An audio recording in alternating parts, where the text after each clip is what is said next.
हमारे अलग से शॉर्ट नोट भी आता है ऑक्सीडॉक्सिस क्या होता है, तो हम लोग पढ़ चुके हो, फिर भी ऑक्सीडॉक्सिस में क्या आते हैं, drugs with induce uterine contractions, है ना। तो फिर यूट्राइन कॉन्ट्रैक्शन बेसिक अपने कौन कौन से आते हैं ऑक्सीडॉक्सिस में, ऑक्सीटोसिन, प्रोस्टाग्लैंडिन एनालॉग्स और एर्गोडेरिवेटिव, है ना। तो अब अपने ऑक्सीडोसिन आ गए, प्रोस्टाग्लैंडिन एनालॉग हो गया और एर्गोडेरिवेटिव्स आ गए। बुक में सब तीनों के बारे में लिख रखा है। तो अब अपने ऑक्सीडोसिन है, जो भी कोई ड्रग हो, जब भी मैंने बताया उसके indications, contraindications, side effects, mechanism of action. कोई भी शॉर्ट नोट भी आए तो आपको उसमें अगर जैसे शॉर्ट नोट भी आता है तुम्हारे एग्जाम में ऑक्सीडोसिन में लिखो, तो तुम सबसे पहले क्या लिखोगे, indications, contraindications, mechanism of action और साइड इफेक्ट। तो अगर 4 भी लिख दोगे, 2 नंबर का क्वेश्चन है, आधे नंबर 4 में हो जाएगा। अगर एक चीज नहीं आई तो उससे भी फर्क नहीं पड़ेगा। लेकिन अगर तुम उसको वैसे लिखोगे अंडरलाइन करके, indications, contraindications, mechanism of action, तो लगेगा बच्चे को आता है। एक तो मुझको एक चारों चीजों को एक पैराग्राफ में लिख दोगे, तुमको लगेगा कि इतना नहीं लगेगा एग्जामिनर को, चाहे 2 पॉइंट ही लिखोगे उसके अंदर।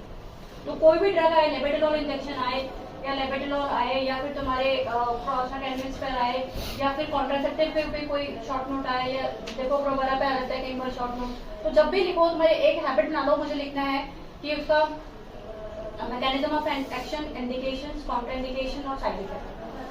ठीक है। तो अब जैसे हमारे बेसिकली क्या पूछते हैं, उसमें ऑक्सीडोसिन है, तो ऑक्सीडोसिन बेसिक ड्रग है। अब तुमको जैसे इसके बारे में आया, तुमको सबसे पहले जो भी एम्प्यूल है तुमको मैं तुमको सबको पास करूंगी, तुम देखना इसमें एक एम्प्यूल के अंदर कितना होता है, कितने ml होता है, कितने यूनिट होता है। कोई भी ड्रग हो चाहे वो माला एन हो, चाहे वो कार्बोप्रोस्ट हो, वो है कितने ml का इंजेक्शन है और उसके अंदर सॉल्ट क्या है और उसके अंदर कितने माइक्रोग्राम में है, मिलीग्राम में है।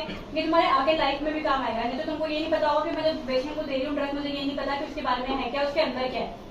क्योंकि तुम जो फाइलों पे लिखते हो इंजेक्शन रेगलान, इंजेक्शन रेंडेक, ये सब के नेम्स हैं, ब्रांड नेम्स, उनके अंदर क्या है, रेंडेक के अंदर क्या है, रेगलान के अंदर क्या है, मीटोक्लोप्रामाइड।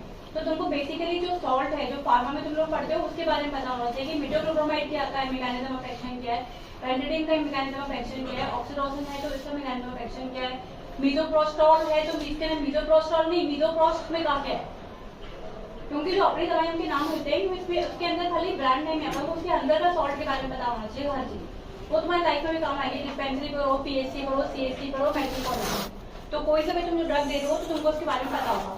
तो अब जैसे ये ऑक्सीडोसिन है, तो जैसे मैं सबको सबमिट कर रही हूँ, तो इसमें आप तुमको ये बताना, तुमको एग्जाम में यही नहीं पता होता कि कितने ml का इंजेक्शन है। अब उसमें लिखा भी होता है, फिर उसको गोल गोल घुमा के देखोगे, अगर तुमको कॉन्फिडेंस होगा, तुमने पहले से देख रखा होगा, तुम देख लोगे कि हाँ ये 1 ml का इंजेक्शन है, इसमें 5 इंटरनेशनल यूनिट आता है, क्योंकि इसमें इतना माइन्यूट लिखा भी होता है। तुम उसमें इतना टाइम होता है एग्जाम से देखो, और अगर नहीं आता तो उससे पहले उसमें पढ़ लो, पहले गलत मत बोलो। कोई इंजेक्शन तुमको दिया, तुमको नहीं आ रहा समझ में, तो उसमें लिखा भी तो है, लिख के भी तो पढ़ सकते हो। तुमको मैक्सर का इंजेक्शन कितना ml का है, तुम उसको इतनी देर घुमाओगे तो इसमें इतने में देख लो यार 2 ml तो इसमें लिखा है, इतना टाइम भी होता है गलत बोलने से तो अच्छा। ऐसे ही ये है तुम्हारा इसमें, तो 1 ml का इंजेक्शन तुम्हारे सबके मुंह से निकलता है 2 ml, तो 1 ml का इंजेक्शन होता है, इसके अंदर कितना होता है 5 international unit. 5 international 1 international unit कितनी होती है 1000 MIU, तो यानी कि इसके अंदर 5000 MIU होगी। अभी एग्जाम के अंदर इंटरनेशनल यूनिट और MIU में कंफ्यूज मत होना, ठीक है। तो 5000 इंटरनेशनल यूनिट हो गए। एग्जामिनर तुमसे पूछता है कि कैसे बनेगा, कैसे दोगे, तुम पेशेंट को डायरेक्टली दे दोगे क्या, या इन्फ्यूजन मेथड पे दोगे, या डायरेक्ट आईवी दोगे। Mode of action, mode of action भी इंपॉर्टेंट है इंजेक्टेबल्स प्रिपरेशन के लिए। मोड ऑफ एडमिनिस्ट्रेशन तो है ना, जैसे कई प्रिपरेशन होते हैं वो आईवी आईएम दोनों देते हैं, कई होते हैं कि वो खाली आईवी देते हैं, कई खाली आईएम देते हैं और कई खाली डाइल्यूट करके देते हैं। तो अब जैसे ये वाला जो है अपना ऑक्सीडोसिन है, तो ये अपन कैसे देते हैं, डाइल्यूट इन्फ्यूजन से, इन्फ्यूजन मेथड में देते हैं।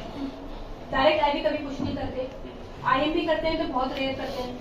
तो इसको अपन जो इसका इन्फ्यूजन मेथड है वो कैसे है कि हमको, अब तुमको मैं इतना टाइम नहीं कि एक के बारे में बताऊंगी, क्योंकि तुम्हारे को भी 1-1.5 घंटे की क्लास मुझे लेनी है, फिर अपना वापस लेके तुम्हारा ब्रीच रह जाएगा थोड़ा सा, तो वो ब्रीच पढ़ाएगी उसके बाद में, फिर तुम्हारे उसके बाद में आधा पौना घंटा की तुम्हारी वो है क्लास केस शीट्स जो है, तो तुम्हारा पूरा दो तो नहीं बच जाएंगे तुम्हारे। तो इसलिए मैं तुमको शॉर्ट में बता रही हूँ, बुक में सब कुछ लिखा भी है, बस तुमको बेसिकली जो बुक में नहीं लिखा भी मैं वो बता रही हूँ, ठीक है। अब जैसे बुक में कैसे इसकी प्रिपरेशन कैसे होती है, ये इंपॉर्टेंट है क्योंकि बेसिक ड्रग है ऑक्स का, इसलिए मैं इसका डिटेल में बता रही हूँ तुमको। इंडिकेशन, मैकेनिज्म ऑफ एक्शन सब कुछ इसका दे रखा है। बस ये बनता कैसे है, इसको डायरेक्ट इन्फ्यूजन मेथड में अपन कैसे देंगे, 4 ml की सिरिंज लेंगे, नॉर्मल सलाइन लेंगे, 1 ml का ये है तो 5 ml हो गया।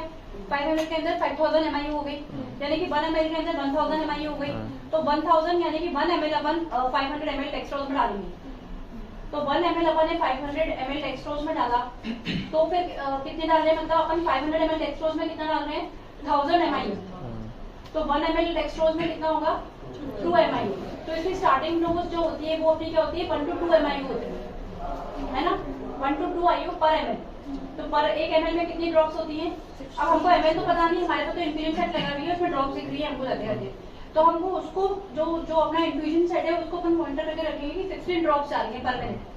तो 16 ड्रॉप्स आ रही है पर मिनट, तो मतलब कितना जा रहा है, 2 ml पर मिनट जा रहा है। तो अपन पेशेंट के it is use for initiation of labour, induction of labour and for the augmentation of labour. Augmentation का और इंडक्शन में मतलब क्या है, induction means when the no uterine contractions and we are initiating uterine contractions, और augmentation का है कि patient is already having uterine contraction, we just augmenting it, just increasing it. तो फिर अगर फॉर द जो इंडक्शन ऑफ लेबर के लिए है 2 ml, फिर अपन इसको इंक्रीज कर सकते हैं every 15 to 30 minutes depending upon the uterine contractions. फिर एग्जामिनर पूछेगा आइडियल यूट्राइन कॉन्ट्रैक्शंस क्या होती हैं। आइडियल यूट्राइन कॉन्ट्रैक्शंस क्या होती है, 3 पर 10 मिनट, हर 10 मिनट के लिए 3 कॉन्ट्रैक्शंस। अपन कैसे फील करेंगे, by the hurting of uterus. Feel examination में अपन कैसे करेंगे, पेशेंट के प्रॉब्लम पे हाथ रखेंगे, पेशेंट में 36-38 वीक्स यूट्रस है, जब यूट्राइन कॉन्ट्रैक्शन आएगी तो अपन हार्टिंग फील करेंगे। फिर वो हार्टिंग कितने देर तक रहती है, that is the duration of uterine contraction. फिर वो चली जाती है कॉन्ट्रैक्शन, फिर वापस आती है, तो that is the interval of uterine contraction, है ना। फिर इसकी एब्नॉर्मलिटी यूट्राइन कॉन्ट्रैक्शंस में हाइपरटोनस यूट्रस होते हैं, टोन बढ़ जाती है, फ्रीक्वेंसी बढ़ जाती है, तो वो इसकी एब्नॉर्मलिटी है। तो अपने आइडियल यूट्राइन कॉन्ट्रैक्शंस तब तक नहीं आएंगे जब तक we can increase every 30 minutes from 2 to 4 ml। तो 4 ml में अगर अपन को करना होगा तो अपन कितनी ड्रॉप्स रखेंगे, क्योंकि अपन ने इसको ड्रॉप पे सेटल किया है कि 1 ml के अंदर यानी कि 16 ड्रॉप्स पे 2 ml है। अगर मैं इसके हर आधे घंटे के अंदर बढ़ा रही हूँ, 4 ml कर रही हूँ और बढ़ाती हूँ 6 ml कर रही हूँ, तो मेरी क्या बढ़ जाएगी, ड्रॉप्स बढ़ जाएगी। तो यानी कि फिर डाइल्यूशन जो है पेशेंट को फ्लूइड ज्यादा चल जाएगा। तो दैट इज कोई पेशेंट पीआरएच हो, कोई एनीमिया हो, कोई हाई रिस्क पेशेंट हो, तो डाइल्यूशन से उसके फ्लूइड ओवरलोड हो जाएगा इस पेशेंट इससे। तो हम क्या कर सकते हैं, कॉन्सेंट्रेशन बढ़ा सकते हैं। तो कॉन्सेंट्रेशन कैसे बढ़ेगी, अगर मैंने उसमें जो 500 ml डेक्सट्रोज के अंदर मैंने 1 ml डाला था, यानी कि 1000 ml डाला था, अगर मैं उसके अंदर 2 ml डाल दूंगी, तो 2 ml डाल दूंगी तो कितना हो जाएगा, फिर वो 2000 जो स्टार्टिंग लो होगी, फिर वो कितनी हो जाएगी, 4 ml हो जाएगी। तो हम अगर किसी पेशेंट के अंदर अगर कॉन्ट्रैक्शंस नहीं बढ़ रहे, तो अपन अगर चाहते हैं कि ड्रिप जल्दी जाए पेशेंट को, फ्लूइड ओवरलोड नहीं हो पेशेंट को, तो अपन उसके अंदर 1 ml और ऐड कर देंगे। तो आपको अब तुम सीएससी पीएससी पे वहाँ पे आते हो, सिस्टर से बोलते हैं सिस्टर इसमें 2 यूनिट डाल देना सेंटो, तो सिस्टर कैसे करती है, वो पता है कैसे, यहाँ की हमारी लेबरों की वो क्या करेगी, उसके जो 1 ml है ना उसको हिसाब से डाल देगी, मैंने तो डाला, उसको पता ही नहीं कैसे बनाना 2 ml या 2 यूनिट्स, वही डाल दिया। आपको पता लगा कि उसने आधा इनपुट डाल दिया, 2.5 समझ के उसको भी आधा हो जाएगा 0.5 से, ना तो उसको 0.5 का पता ना उसको ये पता। तो इसलिए आपको सिरिंज में बनानी पड़ती है, उस पर लिखना होता है कि ऑक्सीडोसिन एडेसिव लगा के, और 5 यूनिट्स लिखनी होती है। जब हमको बढ़ानी होती है हर ml से, तो अपन 1 ml से बढ़ा देंगे, 1 ml 1 unit, 2 ml 2 unit, 3 ml 3 unit, उसमें कोई दिक्कत ही नहीं है। फिर जब पेशेंट की डिलीवरी आती है या अबॉर्शन हो जाता है पेशेंट का, तब अपन 10 to 20 यूनिट्स दे सकते हैं, 10 to 20 यूनिट्स। तो वो यूनिट क्या हुई, 10 to 20 unit following delivery, following abortion for the uterine contraction, वो क्या हुआ, 10 to 20 यूनिट मतलब क्या हुआ, 10 यूनिट का मतलब क्या हुआ, मैं मिली 10 यूनिट बोल रही, 2 ml। अब उसमें हमको इतनी मॉनिटरिंग नहीं करनी डिलीवरी के बाद में, कि तुम उसमें भी देखो कि मैंने 1 ml डाला, खत्म काम। जब डिलीवरी हो गई तो वो जो सिरिंज में बनाया था ना, तब इसका इतना इम्पोर्टेंट नहीं है, ठीक है। तो अब डिलीवरी हो गई तो मेरा वो जो मैंने मॉनिटरिंग वाला पार्ट था वो नहीं है, तब मैं 10 यूनिट्स डाल सकती हूँ, यानी कि 2 एम्पूल में एक 5 ml की शीशी में डाल सकती हूँ। अगर मैं कॉन्ट्रैक्शंस नहीं आ रहे, पीपीएच हो रहा है पेशेंट को प्रोफिलैक्सिस मेंटेनेंस के लिए, मैं 20 तक डाल सकती हूँ। 20 का मतलब कितना हुआ, 4 एम्पूल। फॉलोइंग अबॉर्शन में डाल सकते हैं अपन, किसी पेशेंट की मिस अबॉर्शन है, किसी पेशेंट की इनकम्प्लीट अबॉर्शन है, मैं ड्रिप के अंदर 4 एम्पूल डाल सकती हूँ। तो prophylaxis and maintenance of PPH और इन फॉलोइंग अबॉर्शन, तुम खाली पीपीएच ही बोलते हो, डिलीवरी ही बोलते हो, अबॉर्शन में भी डाल सकते हैं इसको। किसी पेशेंट के इनकम्प्लीट है, ब्लीडिंग ज्यादा हो रही है, इसमें भी डाल सकते हो। तो ऑक्सीडॉक्सिस में एक अपने ऑक्सीडॉक्सिस फिर इसकी जो केमिस्ट्री है कि वो सुप्रोप्टिक पैरावेंट्रिकुलर इतना नॉनापेप्टाइड होता है, ये होता है ऑक्टापेड, तो ये तो तुम उसे पढ़ना, हाइपोथैलेमस ड्यूरेशन ऑफ एक्शन और इसके contraindications, scar uterus, anti diuretic action thyroid पे होता है इसका, ये सब बुक में लिखा है, ठीक है। फिर उसके बाद में अपने ऑक्सीडॉक्सिस में और कौन होता है, प्रोस्टाग्लैंडिन्स आ गया। प्रोस्टाग्लैंडिन्स भी थोड़ा शॉर्ट में आ सकता है और अलग से भी आ सकता है, PGE1 पे भी आ सकता है, PGE2 पे भी आ सकता है और PGE पे भी अलग से आ सकता है, और या फिर प्रोस्टाग्लैंडिन पे आ सकता है। अगर प्रोस्टाग्लैंडिन आएगा तो तुम क्या लिखोगे, तीनों के बारे में लिखो, PGE1, PGE2, PGE. अगर एक एक ड्रग के बारे में आएगा तो एक के बारे में लिखोगे, mechanism of action, indications, contraindications, है ना। तो ऑक्सीडॉक्सिस ड्रग तो है, ये तो तुम सब में लिख सकते हो। उसके बाद में फिर अब अपने E1, E2 और इनमें क्या फर्क है वो तुमने देख लिया, वाला जो इंजेक्शन सर्कुलेट किया था पीछे, सबने देख लिया, तब अच्छे से देखना उसको।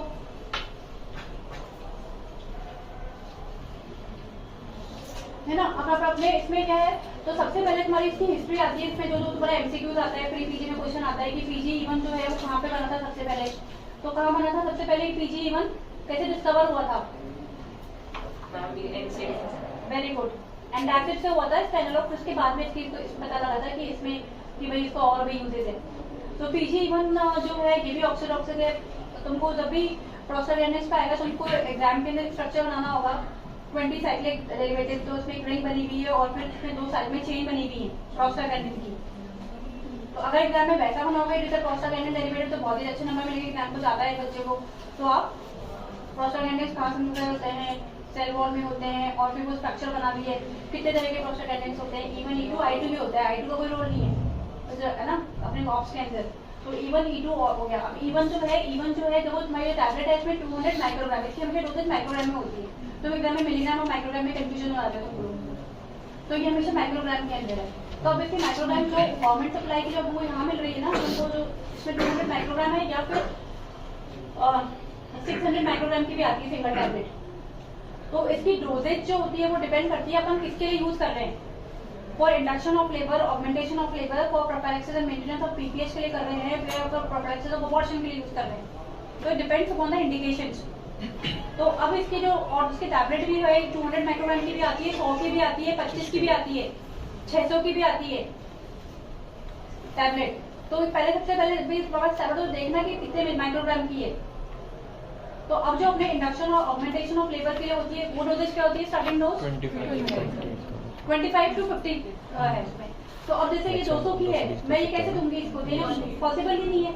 मैं अगर होगा तो पेशेंट से बाजार से मंगवाऊंगी, क्योंकि मैं कैसे 4 टुकड़े करूंगी तो कितने का होगा 4 टुकड़े, 50 4 टुकड़े करूंगी। और उसकी भी अगर मेरे को पेशेंट कोई मल्टी है तो मैं चाहती हूँ कि बहुत हाई डोज से स्टार्ट करूँ, 25 से स्टार्ट करूँ, तो इसके 8 टुकड़े करने पड़ेंगे, दैट इज नॉट पॉसिबल। और फिर इसमें डोज वेरिएशन भी हो जाएगा, क्योंकि एक आप करोगे और एक वैसी जगह टैबलेट 25 माइक्रोग्राम की आएगी तो वो ज्यादा ऑथोराइज्ड है। तो फिर डिपेंड करता है कि आप किसके लिए यूज कर रहे हो। तो फिर अपन जो दूसरा इसका मोड ऑफ एडमिनिस्ट्रेशन इंपॉर्टेंट है। इस पे कहीं से लेके थीसिस हो चुकी है लोगों की कि मोड ऑफ एडमिनिस्ट्रेशन क्या है, इसका अपन ओरल भी दे सकते हैं, इसका बकल भी दे सकते हैं, सबलिंगुअल भी दे सकते हैं, इसका लेटेस्ट सबलिंगुअल भी आ गई इसकी, इसका अपन रेक्टम में भी दे सकते हैं और वजाइना में भी दे सकते हैं। तो इसके बहुत सारे मोड हैं। रेक्टम वजाइना में कब देंगे अपन, जब जैसे वजाइना में फॉर इंडक्शन दे सकते हैं, रेक्टम में कब देंगे जब पेशेंट की ब्लीडिंग हो रही है, फॉलोइंग PCH दे सकते हैं ताकि वॉश आउट ना हो जाए। ओरल पेशेंट अगर टॉयलेट कर रही है तो अपन इंडक्शन के लिए दे सकते हैं पेशेंट 25-50 माइक्रोग्राम। और बकल और सबलिंगुअल भी आ गया। सबलिंगुअल में कहते हैं कि जैसे उपलब्ध होती है। इस पर फिर थीसिस भी कई लोगों ने कर रखे है कि ओरल वर्सेस रेक्टल की अपन कर लेते हैं कि इसमें क्या फर्क है, ओरल वर्सेस रेक्टल या फिर ओरल वर्सेस वजाइनल, मतलब कई तरह की थीसिस कर रखी है या फिर कंपैरिजन स्टडी कर रखी है कि इसके बीच में ऑक्सीटोसिन के बीच में, क्योंकि दोनों ऑक्सीटोसिन है, व्हिच इज बेटर ऑक्सीटोसिन। तो फिर ये हो गए अपने। अच्छा, इसका मेन एडवांटेज क्या है, it is stable at room temperature.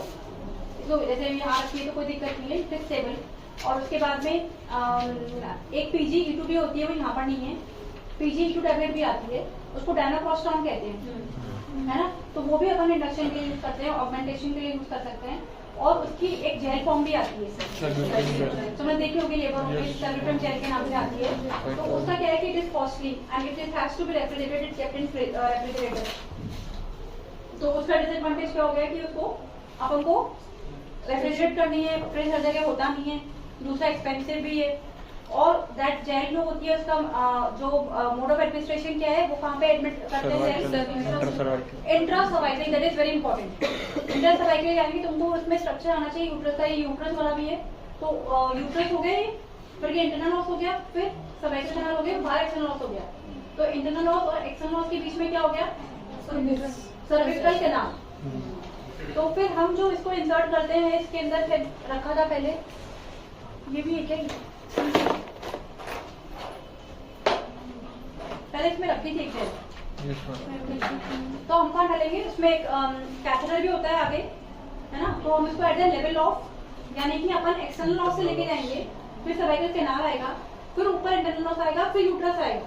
तो at the level of internal loss, इसमें हमारा एमसीक्यू भी आता है, in the uterus, in the vagina, और या फिर intra cervical at the level of internal loss. फिर पेशेंट को अपन डालने के बाद में अपन क्या करेंगे? पेशेंट आगे उठे नहीं, क्योंकि जेल है, वॉशआउट हो जाएगी, निकल जाएगी, आधे घंटे तक रहे, तो ये वाला इसका वो है, तो E2 हो गई। फिर तीसरा क्या हो गया? 15 टाइम PGF12। तो ये भी क्या है कि ये भी ऑक्सीटॉक्सिक है, बट अपन ये कब देते हैं? 15 time following abortion, following PPH।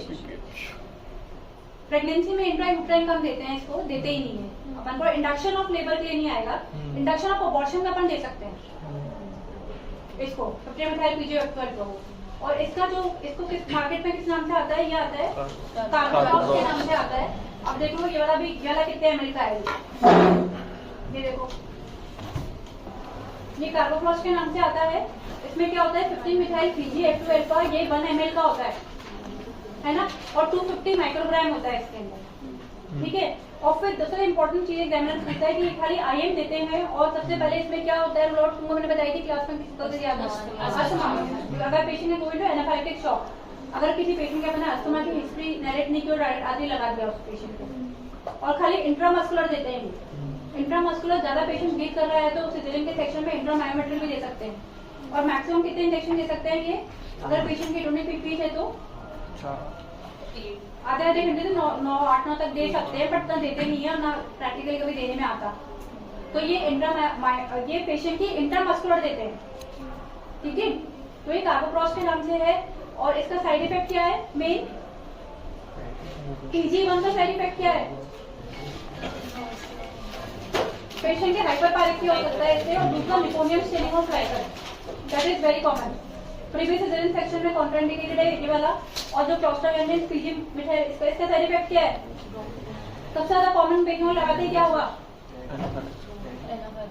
बेटा एनाफाइलेक्सिस उसमें होगी जिससे पहले अस्थमा की हिस्ट्री होगी, सबके एनाफाइलेक्सिस हो जाएगा कितना कॉमन? वो तो अगर किसी पेशेंट की हाइपर सेंसिटिविटी होगी या होगी ब्रोंकोस्पाज्म, तभी तो उसमें होगा bronchospasm anaphylaxis. Most common side effect क्या है इसका? Diarrhoea, nausea, vomiting, diarrhoea. Patient लगाते ही बोलेगा मुझे लूज मोशन हो गया, मुझे उल्टी हो गई। तो प्रोस्टाग्लैंडिन का हमेशा जैसे पेशेंट के अपन मिस अबॉर्शन में लगा रहे हैं, पेशेंट को DNE में लगा रहे हैं, कभी रेंटाविक्लाम में लगा दो साथ में, ताकि पेशेंट को वोमिटिंग नहीं हो। तो रेंटाविक्लाम और वो IV लगा सकते हैं, और ये IM लगा के पेशेंट को मिस अबॉर्शन है, इनकम्प्लीट अबॉर्शन है पेशेंट के, उनमें इसको कर सकते हैं फॉरेन अबॉर्शन या फिर इंडक्शन ऑफ अबॉर्शन। तो अपने ऑक्सीटॉक्सिक्स में क्या है? आपने क्या बचा है? 15 डेरिवेटिव। तो तुम्हारे मोस्ट कॉमन इंजेक्शन क्या होता है? मिथाइल अल्फामेट्रिन। ये तीनों 1 ml के हैं, ठीक है। वो तीनों 1 ml के हो गए।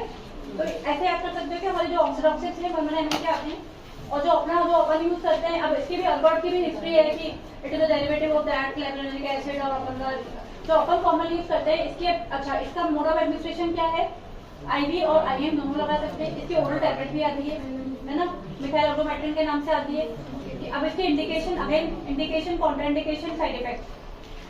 कॉन्ट्राइंडिकेशन क्या है? साइड मेन एंटीनेटल पीरियड में, एंटीनेटल पीरियड में, प्रेगनेंसी के अंदर एंटीनेटल पीरियड में डालते वो तो देते ही नहीं है। तो वो तो आपको पता है कि it is given following delivery, following PPH, prophylaxis and maintenance of PPH, following abortion.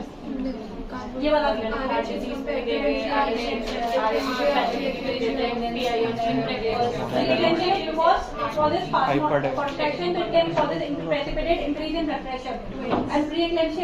में तो ऑलरेडी ब्लड प्रेशर बढ़ा भी होता है, तो फिर और ब्लड प्रेशर बढ़ सकता है। फिर तुमको पता है मतलब सारा कुछ तो अपन आता है कि एंटीनेटल प्रेग्नेंट पेशेंट में नहीं दे सकते, क्या होगा अगर देंगे तो टेक्निक कॉन्ट्रैक्शन हो जाएगा, फीटल डिस्ट्रेस हो जाएगा। तो जरूरत नहीं तुमको समझाने की, सबको आता है। Thank you. फिर उसके बाद में इसकी टैबलेट भी आती है, टैबलेट कब देंगे? टैबलेट का फंक्शन क्या है? इमोल्यूशन की हमको हर पेशेंट में जरूरत होती है एसएम की, किस में करेंगे? सब इन्वॉल्यूशन। और सब इन्वॉल्यूशन किस में होगा? जिसमें बड़ा यूट्रस है, कोई बिग बेबी है, पॉलीहाइड्रोमनियोस है, सब इन्वॉल्यूशन किस में होगा? कोई मल्टीपिपल प्रेगनेंसी है जिसमें यूट्रस ऑलरेडी इनलार्ज हो, ग्रैंड मल्टी पैरा हो, या फिर पेशेंट का बिग बेबी हो, तो उसमें chances of sub involution of uterus है। In that case we give methergine tablet BD, ठीक है। फिर तो अपने ऑक्सीडॉक्सिन्स हो गए। फिर उसके बाद में एंटी हाइपरटेंसिव्स आ गए। एंटी हाइपरटेंसिव्स तुमको पता है, मैं शॉर्ट में बता रही हूँ क्या क्या होते हैं अपने प्रेगनेंसी में, कौन कौन से देते हैं which control BP, labetalol. Anti hypertensive है कि हमारी what is the definition of hypertension in pregnancy, what is the AICG classification of hypertension, तो उसमें तुमको सारा पता होना चाहिए। जेस्टेशनल हाइपरटेंशन क्या होती है, प्री एक्लेम्पशिया क्या होता है, एक्लेम्पशिया क्या होता है ना। तो अभी मैं इसमें जेस्टेशनल हाइपरटेंशन भी अगर हाइपरटेंसिव डिसऑर्डर्स प्रेगनेंसी में आते हैं तो मतलब प्री एक्लेम्पशिया और एक्लेम्पशिया तो बहुत कॉमन है, अपन डे टू डे पेशेंट में देखते भी। तो what are the anti hypertensive drugs used in the management of pre eclampsia. तो ड्रग्स में अपने कॉमन सबसे जो कॉमन प्रेगनेंसी में फर्स्ट काइंड ऑफ ड्रग क्या है? लेबेटालोल है। इट इज अ फिर वही मैकेनिज्म ऑफ एक्शन, हमारी फार्मा तो हर में काम आएगी ड्रग्स में, फार्मा तो तुमको आना चाहिए। फिर वही अगेन इसके इंडिकेशंस क्या है, इसके कॉन्ट्रा इंडिकेशंस क्या है बीटा ब्लॉकर के, जो लेबेटालोल है। फिर इसके साइड इफेक्ट्स, और फिर दूसरा इसके फॉर्म्स क्या है, एक तो इंजेक्शन के फॉर्म में आता है और दूसरा टैबलेट के फॉर्म में भी आता है। फिर अगेन अगर इंजेक्शन आएगा तो अपने इसको पता होना चाहिए कि इंजेक्शन ये तो अलग इंजेक्शन है, तो तुमको अगर नहीं पढ़ रखा हो तुम नहीं बोल सकते। कितने का है इंजेक्शन, कितने ml का है? 10 ml। तेरे नोट्स बनाए हुए, तो नोट्स पढ़े हुए बोल रही है, ये नोट्स पढ़े हुए बोल रही है। तो बड़ा तो 5 ml का ही हो सकता, 4 ml का ही होगा क्या भाई? बड़ा नॉर्मली इंजेक्शन जो होते हैं वो 5 ml में होते हैं, 12 ml होते हैं, 14 IV दे 4 2 ml का होते हैं, 3 ml के और 4 ml के कम होते हैं इंजेक्शन। लेबेटालोल तो 4 ml का बोल रहा है तो बीच में पढ़ रहा मुकुली तो क्या लिख दिया, दूसरा लिख दिया। तो इसमें पढ़ लो, घुमा लो इसको। तो इसमें 4 ml है, इसमें 4 ml के अंदर कितना मिलीग्राम है? 20, यानी कि 1 ml के अंदर 5 मिलीग्राम है। तो उसके हिसाब से तो इसका इन्फ्यूजन फॉर्म भी आता है, इसकी टैबलेट फॉर्म भी आती है। टैबलेट में कितनी आता है? 100 मिलीग्राम आता है ना। तो फिर अब पेशेंट की first time of anti hypertensive है, पेशेंट को अपन ओरल टैबलेट स्टार्ट करते हैं 100 मिलीग्राम BID, TID, फिर ये 100 मिलीग्राम 2 BID, 100 मिलीग्राम 2 TID भी दे सकते हैं।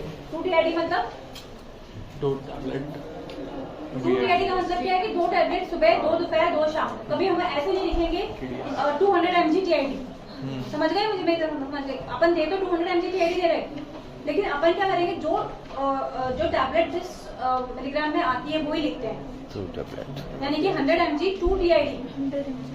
समझ में आ गई? 200 mg TID नहीं लिखेंगे, क्योंकि तुम अगर प्रिस्क्रिप्शन लेके जाओगे दुकानदार के पास, दुकानदार बोलेगा कि आगे तो वो समझेगा ही नहीं, वो सोचेगा कि 200 mg की टैबलेट नहीं आती है। अगर 100 mg अपन 2 TID लिखे हुए समझेगा कि एक दिन में 6 गोली चाहिए पर इसको, तो अपन 1 महीने के लिखेंगे तब लिखेंगे, तो उस हिसाब से वो कैलकुलेट कर देगा। तो हमेशा अपना प्रिस्क्रिप्शन भी अकॉर्डिंग टू द डोजेज होना चाहिए।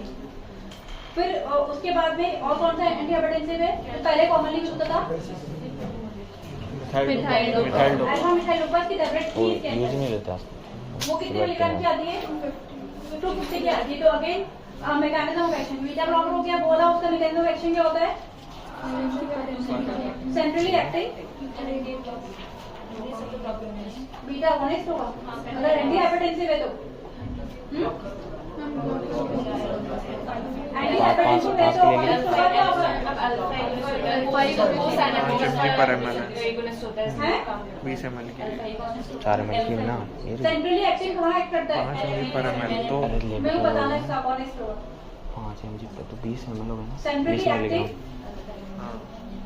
20 मिलीग्राम हो गया। अगोनिस्ट होगा या एंटागोनिस्ट होगा, ठीक है? मेरे को देख के बताना है। और इसका डोजेज टैबलेट कितनी आती है? 250 mg। तो अगेन ये भी TID, QID, पहले तो बीडी से स्टार्ट करना। 250 mg BD, 250 mg TID, 250 mg 2DID, 250 mg 2QID। 2QID का मतलब क्या हो गया? चार बार सवारी दे रहे हैं पेशेंट को। टीआईडी मतलब 8 घंटे से दे रहे हैं अपन को। इसको भी आपको वैसे ही लिखनी है, या फिर अपन कॉम्बिनेशन भी कर सकते हैं दोनों का। पेशेंट को अल्फा डोपा भी दे रहे हो, कॉम्बिनेशन ऑफ एंटी हाइपरटेंसिव भी कर सकते हो। तो लेटेस्ट थर्ड अपने कॉल से आ गए कैल्शियम चैनल ब्लॉकर्स आ गए। तो आपको रटना ही नहीं है। आपको अगर आपके एग्जाम में आ गया एंटी हाइपरटेंसिव ड्यूरिंग प्रेगनेंसी, तो आप क्या लिखोगे? लेबिटोल इंजेक्शन, लेबिटोल से स्टार्ट करोगे ड्रग से, फिर उसके बाद में एस्ट्रामिथाइल ब्लॉकर से करोगे, फिर कैल्शियम चैनल ब्लॉकर से करोगे। कैल्शियम चैनल ब्लॉकर में कौन से आते हैं? एमिलोडिपिन भी आता है, बट एमिलोडिपिन देते नहीं है, इट्स नॉट सेफ। तो अपन निफेटेडिन देते हैं। निफेटेडिन 5 milligram, 10 milligram direct suspension retard preparations भी आती है निफेटेडिन की। निफेटेडिन का एडमिशन एडवांटेज क्या है?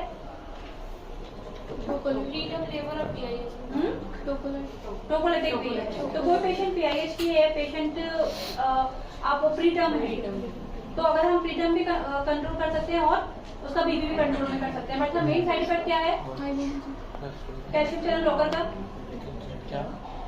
कैल्शियम चैनल ब्लॉकर का main side effect flushing, headache, palpitations. ये कॉमन साइड इफेक्ट है। पेशेंट कहते हैं मेरा हेडेक सा हो रहा है, बच्चा भारी सा हो रहा है और पैल्पिटेशंस, ये कॉमन साइड इफेक्ट है, तो आपको याद करने हैं। फिर उसके बाद में और एंटी हाइपरटेंसिव क्या हो गए और अपन देते नहीं, ये प्रैक्टिकली इंपॉर्टेंट नहीं है। और हाइड्रोलॉजी हो गए।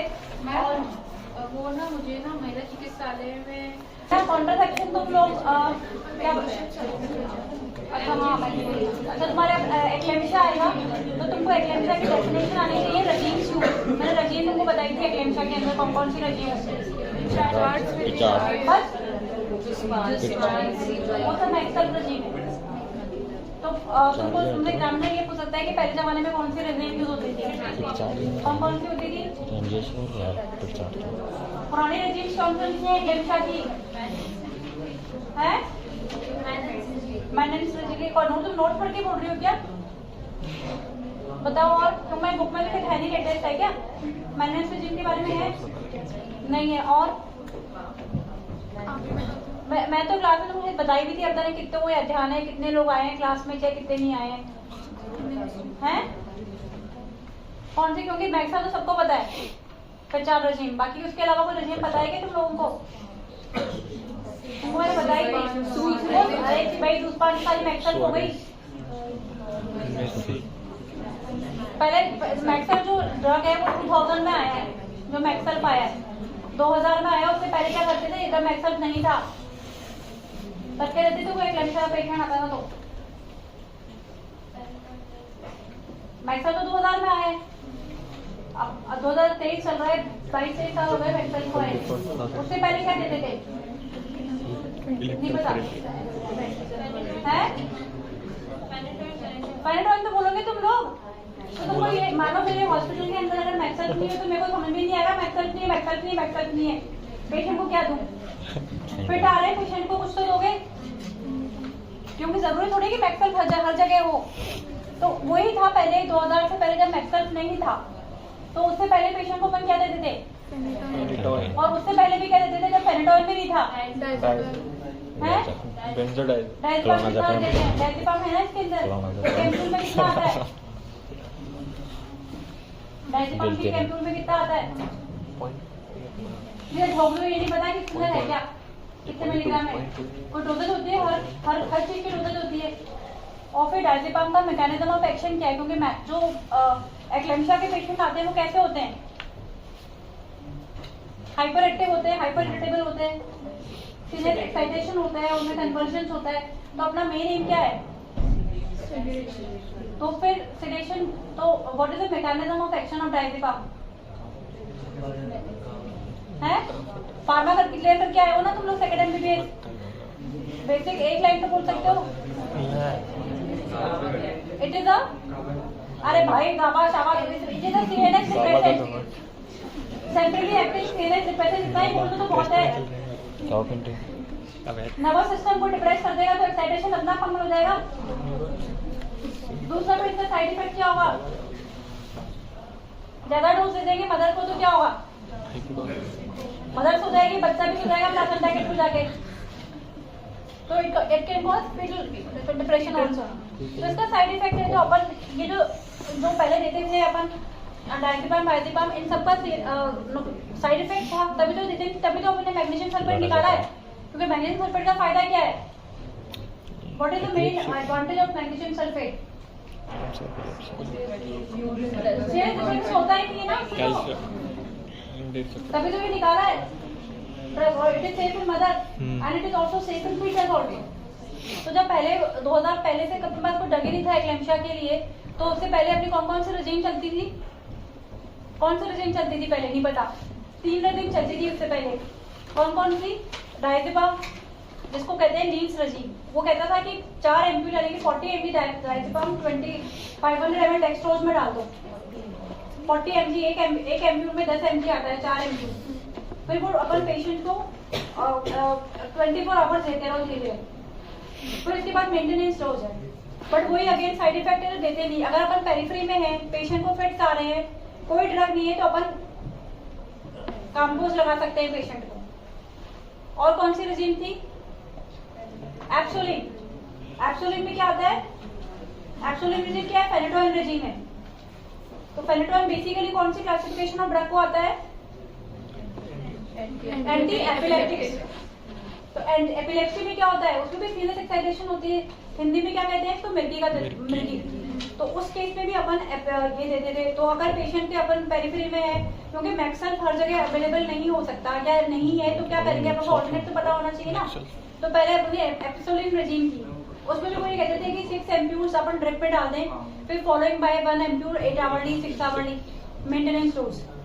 तो इसमें लोडिंग डोज होती है और मेंटेनेंस डोज होती है एक्लेम्शिया में। जैसे डायज़ेपाम में लोडिंग डोज थी, फिर मेंटेनेंस डोज थी। इसमें एब्सोलिन के अंदर भी लोडिंग डोज है 6 एम्प्यूल्स, यानी कि 1 एम्प्यूल में कितना होता है? Phenytoin 100 mg। फेनेटोइन जो 1 एम्प्यूल में होता है वो 100 mg होता है। तो इसमें भी लोडिंग डोज है, फिर मेंटेनेंस डोज है। फिर उसके बाद में लीन्स रेजिम हो गई तुम्हारी। फिर तीसरी तुम्हारी लाइटिक कॉकटेल रेजिम, मैलेंस रेजिम। तो लाइटिक कॉकटेल क्यों बोलते हैं इसको? मैलेंस रेजिम क्यों बोलते हैं इसको? क्योंकि इसमें 3 ड्रग यूज होते थे इसके अंदर, क्योंकि वो तीनों ड्रग का अलग अलग मैकेनिज्म ऑफ एक्शन है कि हम मानते हैं कि एक्लेम्शिया में ये होता है। तो 3 ड्रग क्या थे उसके अंदर? पैथिलिन, प्रोमेथाजिन और क्लोप्रोमाजिन। तीनों का अलग है। क्लोप्रोमाजिन क्या है? एंटीसाइकोटिक, क्योंकि साइकोटिक फील होता है पेशेंट। और दूसरा ओपियोइड। तो अपन को पेशेंट का वही है कि पेशेंट के पेन भी हो रहा है, पेशेंट की हाइपर एक्साइटेबल भी है, तो it is a lytic cocktail mixture of 3 drugs. लेकिन फिर 2000 में जब से मैग्नीशियम सल्फेट आया, इस पे इतनी थीसिस हुई है, इतने वो हुए हैं रिसर्च आर्टिकल्स, तो फिर उसके बाद में सारे ड्रग्स जो है, सारी क्लासिफिकेशन, सारी रेजिम्स जो है वो बेकार सिद्ध हुई।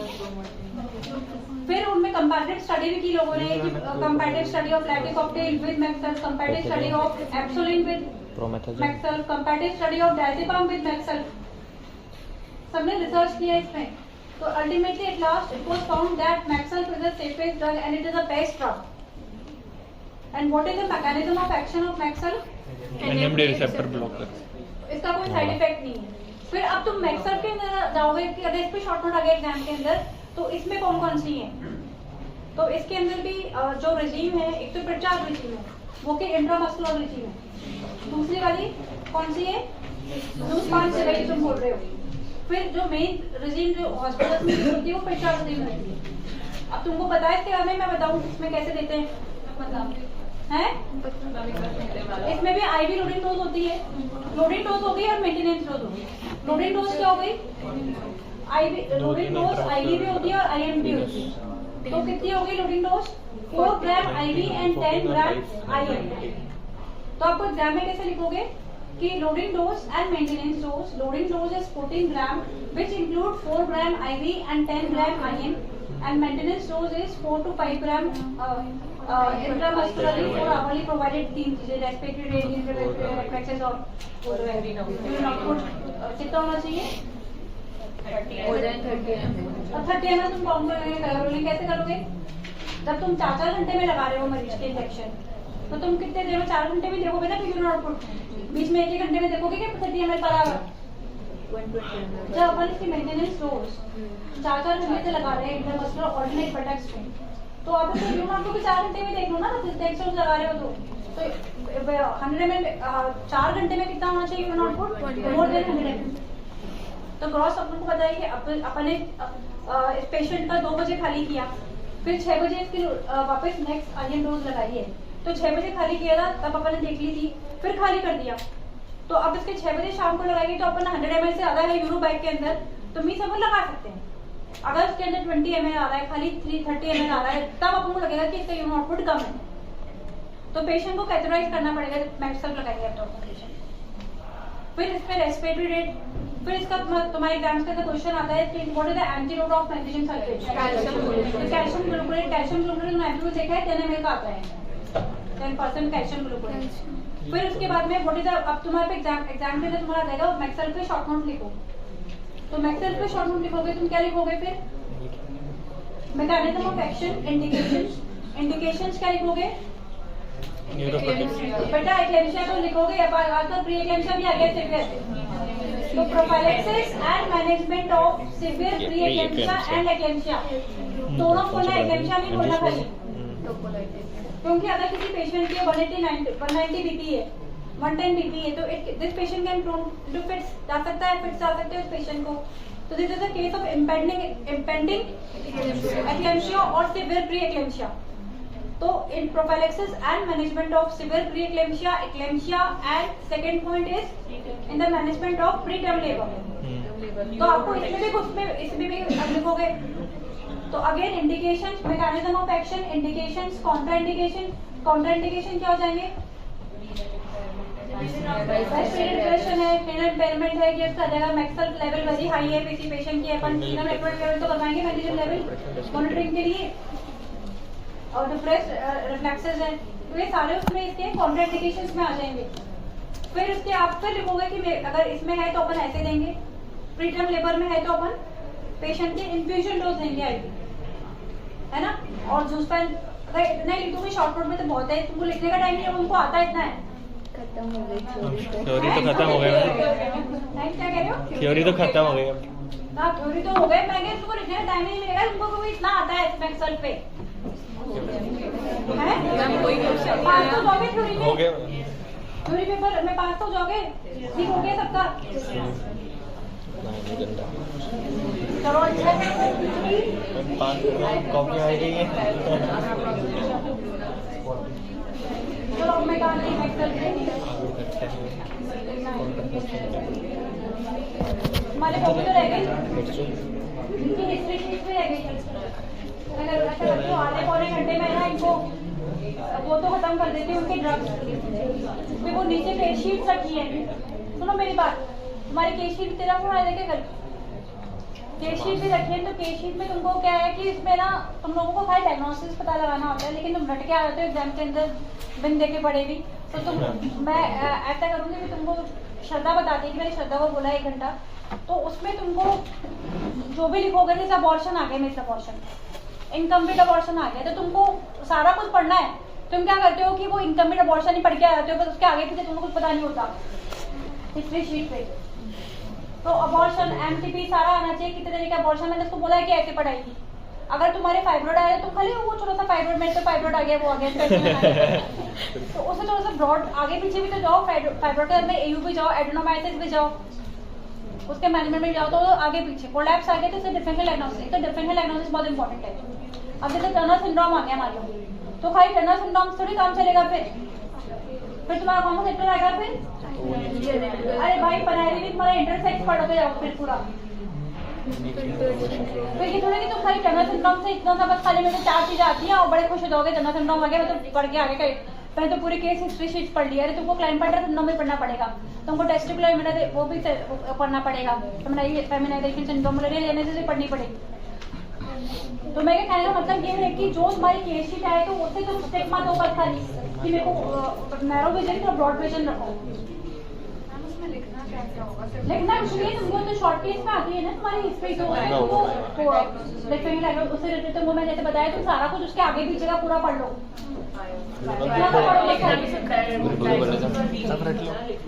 लिखते हुए तो वो तुमको वो भी नहीं बोलना, तुमसे जो एग्जामिनर पूछा तुमको वो बोलना है, तुमको तो वहाँ पे खाली हिस्ट्री बोलनी है कि माई केस इज इधर तुमको क्या लगता है, पीसीओडी है जैसे, तो पीसीओडी में तुमको क्या होगा, सेकेंडरी एमेनोरिया है, तो तुम्हारा वाइवा किस पे हो सकता है, all causes of secondary amenorrhoea हो सकता है, डिफरेंशियल डायग्नोसिस ट्यूबरकुलोसिस क्यों नहीं है, पीसीओडी क्यों है, कैसे डिफरेंशिएट किया इसको। तो मैं कहने का मतलब ये है कि अगर खाली स्लिप पीसीओडी की है या टर्नर सिंड्रोम की है या अबॉर्शन की है या खाली इसकी है, तो तुम उसके थोड़ा सा पीछे आगे भी जाओ, वो पढ़ के कुछ मत हो कि मेरे को तो इतना मैं तो पूरा आता है मेरे को स्लिप तो वो पूछेगा ही नहीं ना तुमसे, जो तुम पढ़ के जा रहे हो उसको। या हेरिडिटरी फॉर्म बोलता है तो तुम्हारे पास जेस्टेशनल ट्रोपोब्लास्टिक डिजीज पूछ लेंगे तुमसे, और फर्स्ट सेमेस्टर ब्लीडिंग के कॉजेज पूछ लेंगे। अगर एचपोल का है तो तुमसे अबॉर्शन भी पूछ सकता है, थोड़ी कि एचपोल ही पूछेगा, एचपोल है तो तुमसे कोरियोकार्सिनोमा भी पूछ सकता है। तो मतलब समझते हैं मेरे कहने का मतलब, एचपोल है तो उसके आगे का भी और पीछेगा भी कर तो इसलिए ये बात सोचो कि तुम पूरा कि मैंने एचपोल है तो मैंने एचपोल पढ़ लिया। तो what are the causes of first semester bleeding, first semester bleeding में क्या क्या आते हैं, अबॉर्शन कॉमन है बट एक्टोपिक भी कॉमन है, एचमोल भी कॉमन है, तो एक्टोपिक भी आ सकती है। अगर एक्टोपिक आई तो फिर तुम एक्टोपिक में अगर मान लो एक्यूट एक्टोपिक आ गई तुम्हारे तुम तो तुमसे एक्यूट एक्टोपिक के अलावा क्रोनिक भी पूछ सकते हैं, तुमसे कंजर्वेटिव मैनेजमेंट भी पूछ सकते हैं, सर्जिकल मैनेजमेंट भी पूछ सकते हैं, लैप्रोस्कोपिक मैनेजमेंट भी पूछ सकते हैं। तो एक्टोपिक में तो सारा ही पढ़ोगे ना तुम लोग सारे, तो उसके हिसाब से तुमको पढ़ना है कि ऐसे नहीं कि अब्रप्शन आया खाली प्लासेंटा प्रीविया का केस है तो प्लासेंटा प्रीविया पढ़ लिया मैंने, तुमसे अब्रप्शन पूछ सकते हैं, अब्रप्शन भी तो पूछ सकते हैं क्योंकि वो भी तो कॉजेज ऑफ एंटीपार्टम हेमरेज है। अगर अब्रप्शन वो तो प्लासेंटल कॉज है, तुमसे एक्स्ट्रा प्लासेंटल भी पूछ सकते हैं क्योंकि तुम तो खाली प्लासेंटल पढ़ के आए हो एपीएच में, तो एक्स्ट्रा प्लासेंटल भी बताना चाहिए तुम लोगों को। तो इसलिए मैं कह रही थी कि वो स्टेप तुमको बता देंगे, मोटा मोटा आइडिया तुमको डायग्नोसिस करना आना चाहिए कि इसमें है क्या, बट उसके आगे का और पीछे का तो तुमको ही पढ़ना पड़ेगा। पोस्ट एटीज प्रेगनेंसी कोई, अब तुमने पीएनसी की हिस्ट्री ले ली, चलो पीएनसी में तो नहीं एंटीनेटल में ले ली मान लो, तो उसमें ईडीडी मान लो पोस्ट एटीजम आ गई, तो पोस्ट एटीजम में सारा कुछ रिलेटेड पूछ लेंगे कि कॉम्प्लिकेशंस क्या हो सकते हैं। डायबिटीज ने बोला कि डायबिटीज में होती है पोस्ट एटीजम, तो डायबिटीज भी हो सकता है, आगे ना बात समझ में। तो डायबिटीज तो कोई थी नहीं लाइमलाइट में, लेकिन पोस्ट एटीजम से आ गई डायबिटीज, पर डायबिटीज के मैनेजमेंट में इंसुलिन सारा आ जाएगा तुम्हारा, पर खैर पीजी में यूजी में इतना ज़्यादा इंसुलिन पूछेंगे नहीं, ठीक है। फिर हार्ट डिजीज है कोई पेशेंट, मान लो तुम्हारा ब्रेथलेसनेस बोल दी किसी पेशेंट को, तो और किस किस कंडीशन में होती है। फिर हार्ट डिजीज पे NYHA क्लासिफिकेशन होती है, तो आपको थोड़ा सा हल्का सा नॉलेज हार्ट डिजीज के पेशेंट की भी होनी चाहिए। Management of heart disease in pregnancy है ना, management of pre caesarean, management of anaemia, management of preterm labour, तो ये सारा तुमको पता होना चाहिए। और तुमको हिस्ट्री बता दी ना मोटी मोटी हिस्ट्री, अगर एंटीनेटल हिस्ट्री है तो रेबडा पैरा अबॉर्शन G3PA और पीओजी, कितने week POG is very important. मैंने सबको बता रखा है कि पीओजी कैसे निकालते हैं, पीओजी कैसे निकालते हैं,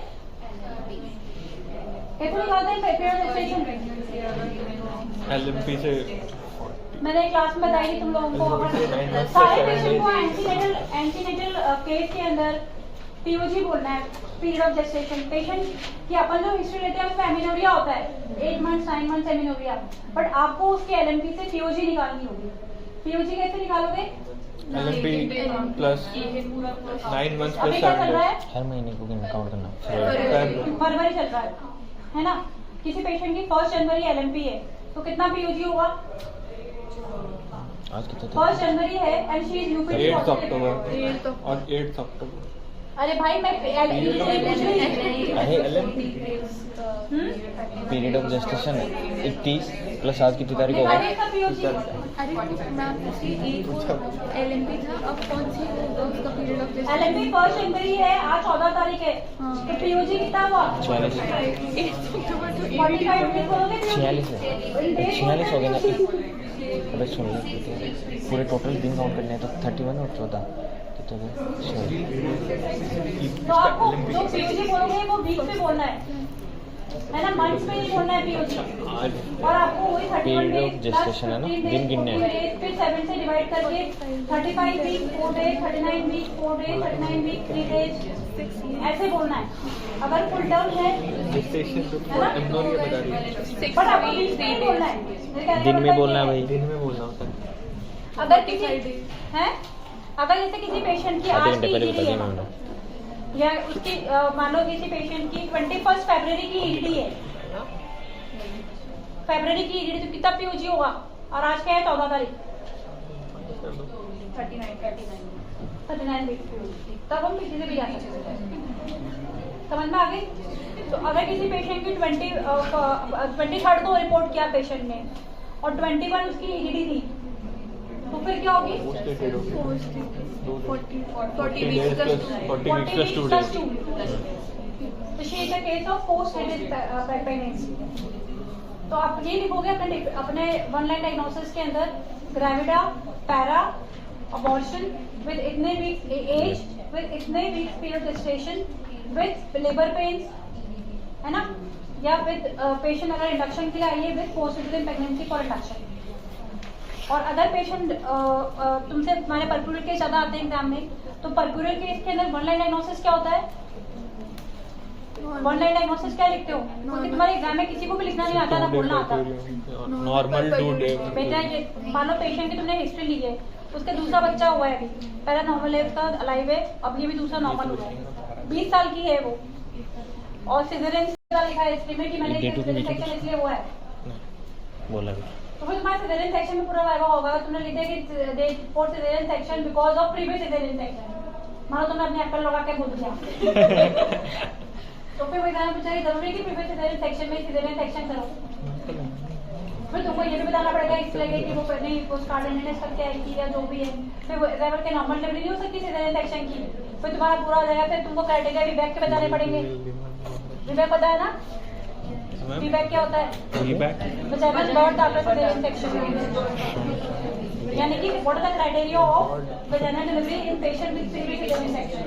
इसलिए फिर एग्जामिनर ने पूछेगा कि हाँ ये बताओ कि सिजेरियन सेक्शन क्यों हुआ था, तुमने पूछा पेशेंट से या देखा फाइल में या तुमको पता लगा, तब बोलोगे कि हाँ सिजेरियन सेक्शन इसलिए हुआ क्योंकि मिकोरियन था, फीटल डिस्ट्रेस था, पेशेंट एंटीपार्टम हेमरेज करके आई थी, ब्लीडिंग करके फीटल हार्ट डिप हो गई थी, या पेशेंट की फीटल हार्ट वैसे डिप हो रही थी, या पेशेंट इंडक्शन फेल था, लीकिंग करके आई थी, जेल डाली थी, प्रोग्रेस नहीं हुई लेबर की, इसलिए सिजेरियन सेक्शन था, या फिर पेशेंट ट्विंस डिलीवरी थी, दोनों ब्रीच थे।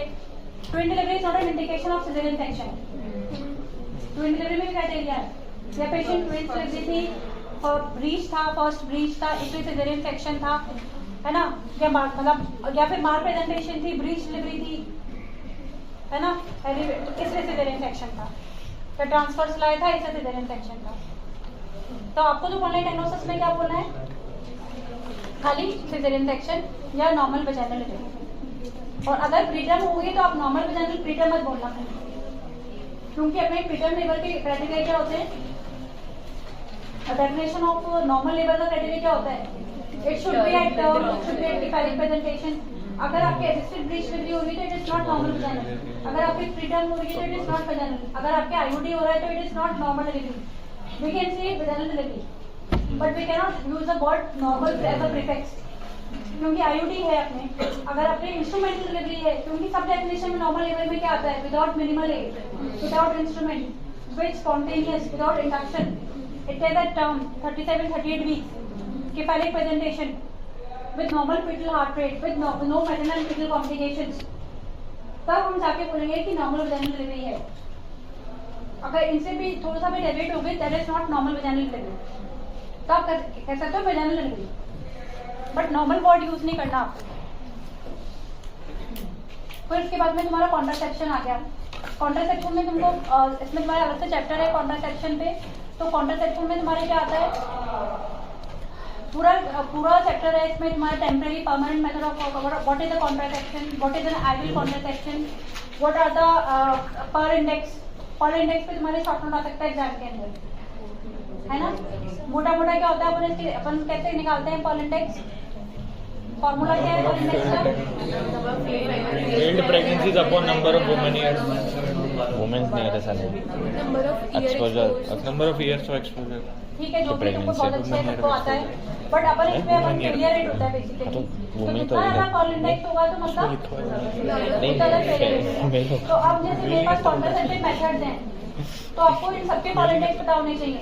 एक्सपोज तो देते हैं वो प्रेग्नेंट अब किसी पेशेंट को मैं, अगर मेरे पास Expose एक्टिव करता हूँ। रूल्स है, मैं पेशेंट को एडवाइस कर रही हूँ, तो मैं पेशेंट को आइडियल कॉन्ट्रासेप्टिव देना चाहूंगी। दैट मीन्स कि उसके लीस्ट साइड इफेक्ट होंगे, एक्सेप्टेबल होगा पेशेंट को, पेशेंट का कॉल इंडेक्स भी ऐसा कम होगा ताकि पेशेंट की फेलियर रेट नहीं हो। सबसे इंपॉर्टेंट तो कॉन्ट्रासेप्शन में यही है कि पेशेंट को यूज कर लिया और फेलियर रेट ज्यादा है तो फिर फायदा क्या है इसको यूज करने का पेशेंट से।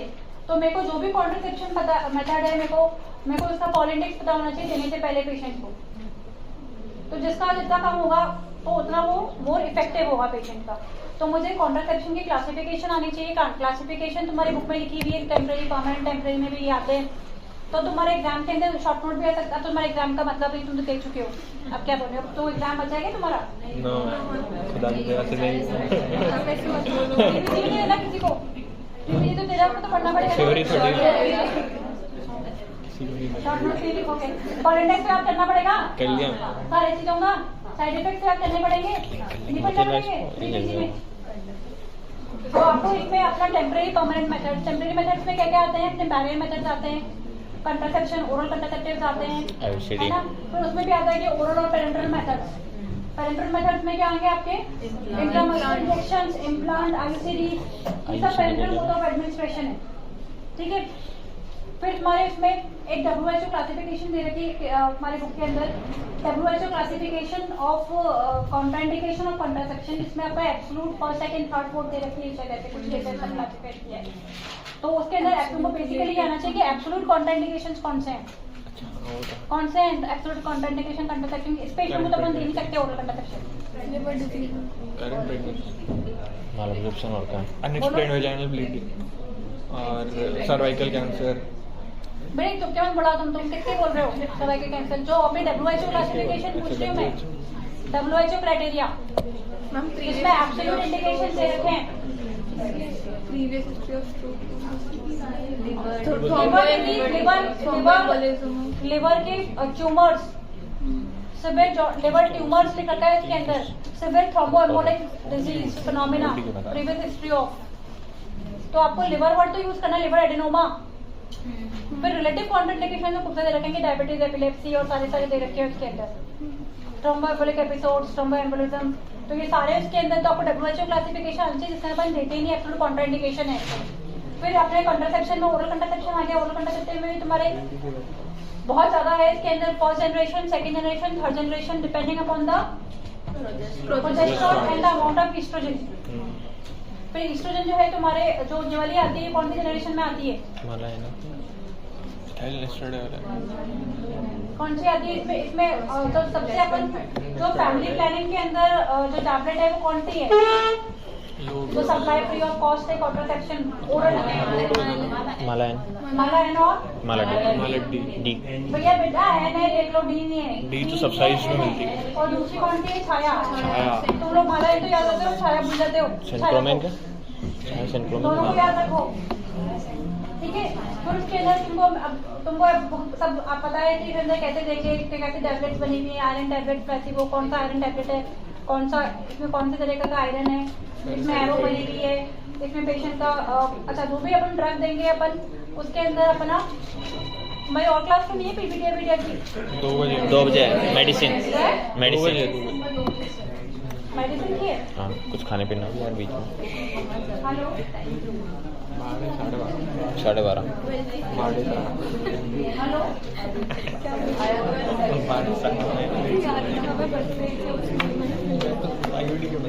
ये फायदा होता है पर पढ़ने का। तो उसके अंदर तुम्हारा amount of type of progesterone है, on the basis of type of progesterone. तो फर्स्ट जनरेशन में तुम्हारा जो लिखा भी है लिवोजेस्ट्रॉल है, सेकंड थर्ड जनरेशन के अंदर तुम्हारे कौन से हैं, डिसोजेस्ट्रॉल है, और फोर्थ जनरेशन के अंदर तुम्हारे फोर्थ जनरेशन में प्रोजेस्टेरोन आ गए, कौन से, ड्रोस्पेरिनोन। तो ये फोर्थ जनरेशन प्रोजेस्टेरोन है, ड्रोस्पेरिनोन। थर्ड जनरेशन तुम्हारे नॉर्डेस्ट्रेल है, डेस्टिमेट है। फोर्थ जनरेशन जो है तुम्हारे लिवोजेस्ट्रॉल है, और फिर जो फर्स्ट जनरेशन टैबलेट है उसके अंदर भी अमाउंट ऑफ एस्ट्रोजन जो है मोर देन 50 है। सेकेंड जनरेशन में 30 to 50 है और जो थर्ड जनरेशन है उसके अंदर एस्ट्रोजन 20 है। तो अपने अब ये माना है इसके अंदर एस्ट्रोजन कितना है 0.030 माइक्रो। बेटा एक ही चीज याद करना, मिलीग्राम में याद करो या माइक्रोग्राम में याद करो। 0.08 बेटा तुमने मिलीग्राम में याद किया है इसको और इसका फिर वो 0.15। बेटा इतना कॉम्प्लिकेटेड याद करोगे तो भूल ही जाओगे तुम लोग इसको। देख के बताओ। माइक्रोग्राम याद कर सकते हो है और 30 भी कर सकते हो। अब वो हो गया ना mg माइक्रोग्राम में कन्फ्यूजन, इसमें mg में लिखा है। हाँ तुम तो इसको एक ही यूनिट में याद करो दोनों चीजों में आगे के लिए। माइक्रोग्राम 130 है अपनी और इसमें ड्रॉसपेरिनॉन भी रखी थी शायद, रखी थी ना ड्रॉसपेरिनॉन एक देखते हैं। एक ड्रॉसपेरिनॉन भी है वो 4th जनरेशन में आती है because drospirenone is the 4th generation progesterone. 4th और 3rd जनरेशन, 3rd और 4th और 1st और 2nd में फर्क क्या है प्रोजेस्टेरोन में? लिपिड फ्रेंडली है, लीस्ट साइड इफेक्ट्स है, वेट गेन नहीं है क्योंकि हम 3rd और 4th जनरेशन प्रोजेस्टेरोन का कॉम्बिनेशन वाले पिल्स किस में देते हैं? इन केस ऑफ पीसीओएस, क्योंकि पीसीओएस में क्या होता है वेट गेन एंटी एंड्रोजेनिक भी होते हैं, lipid friendly and anti androgenic.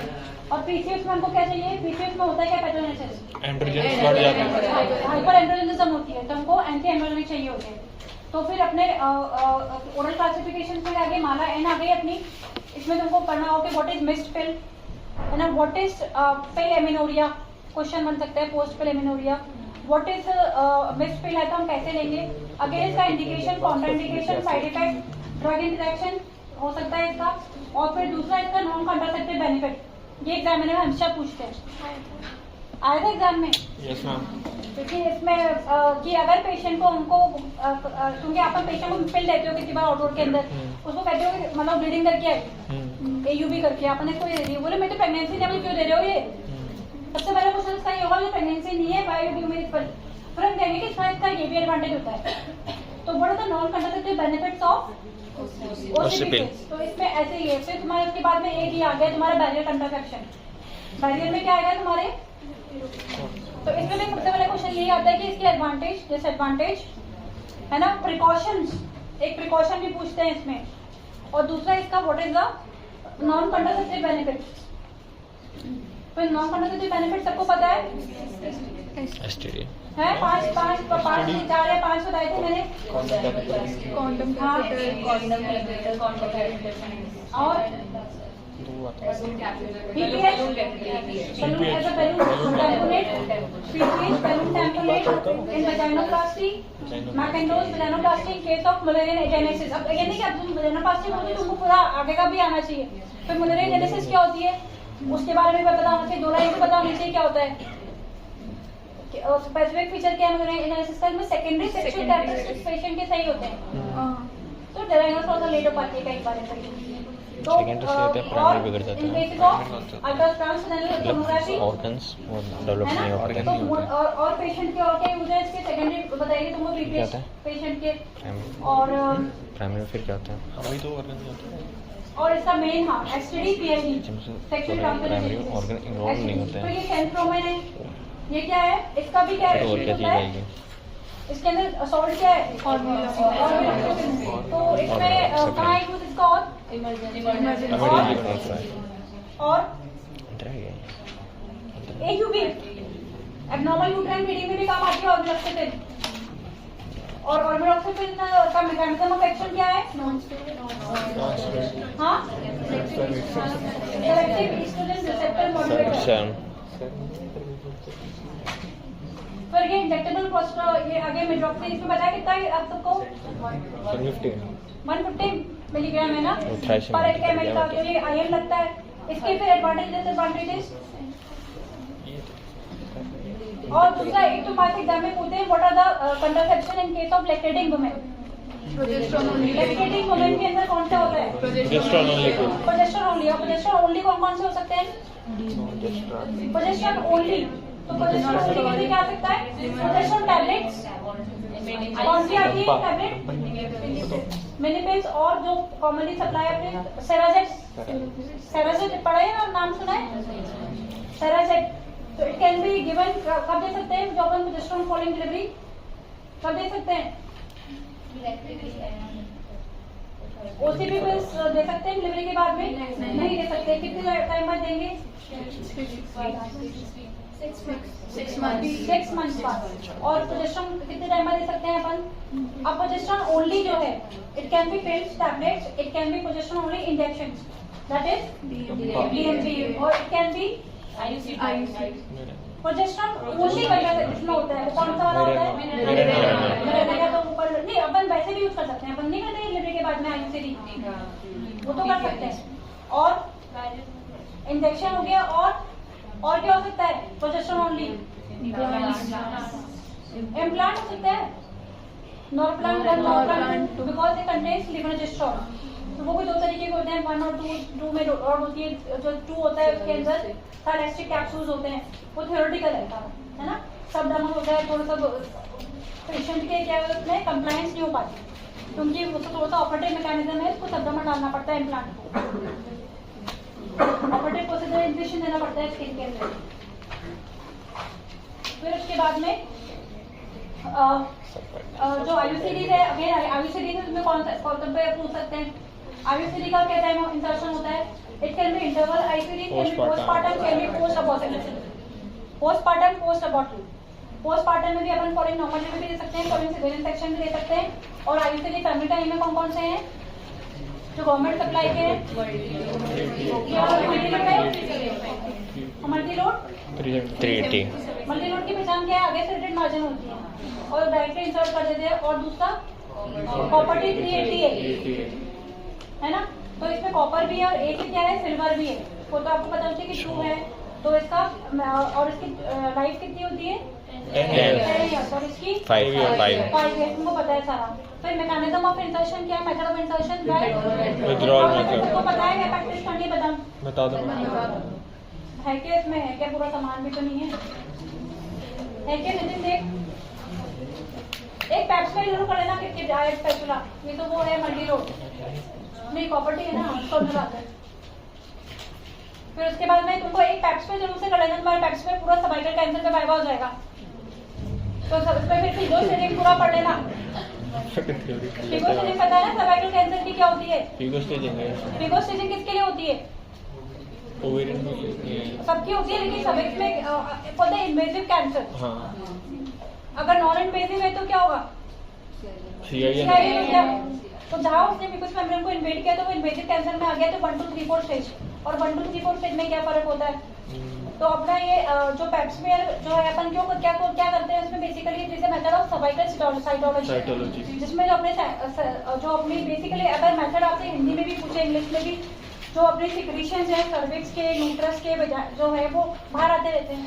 तो उन सिक्रीशंस में ही जो एक्सपोलेटेड सेल्स होती हैं, लाइनिंग में होती है यूट्रस की या सर्विक्स पे होती है एक्सपोलेटेड सेल्स, अपन उसी को बेसिकली अपन हिस्टोपैथोलॉजी के लिए भेज रहे हैं। तो एक्सपोलेटेड सेल्स अगर एंडोमेट्रियल कार्सिनोमा हो है किसी पेशेंट के, है ना, तो अपन लेकिन सर्वाइकल इसमें जो पेप्समेयर किट आता है अपना, उसमें क्या होता है? 3 चीजें।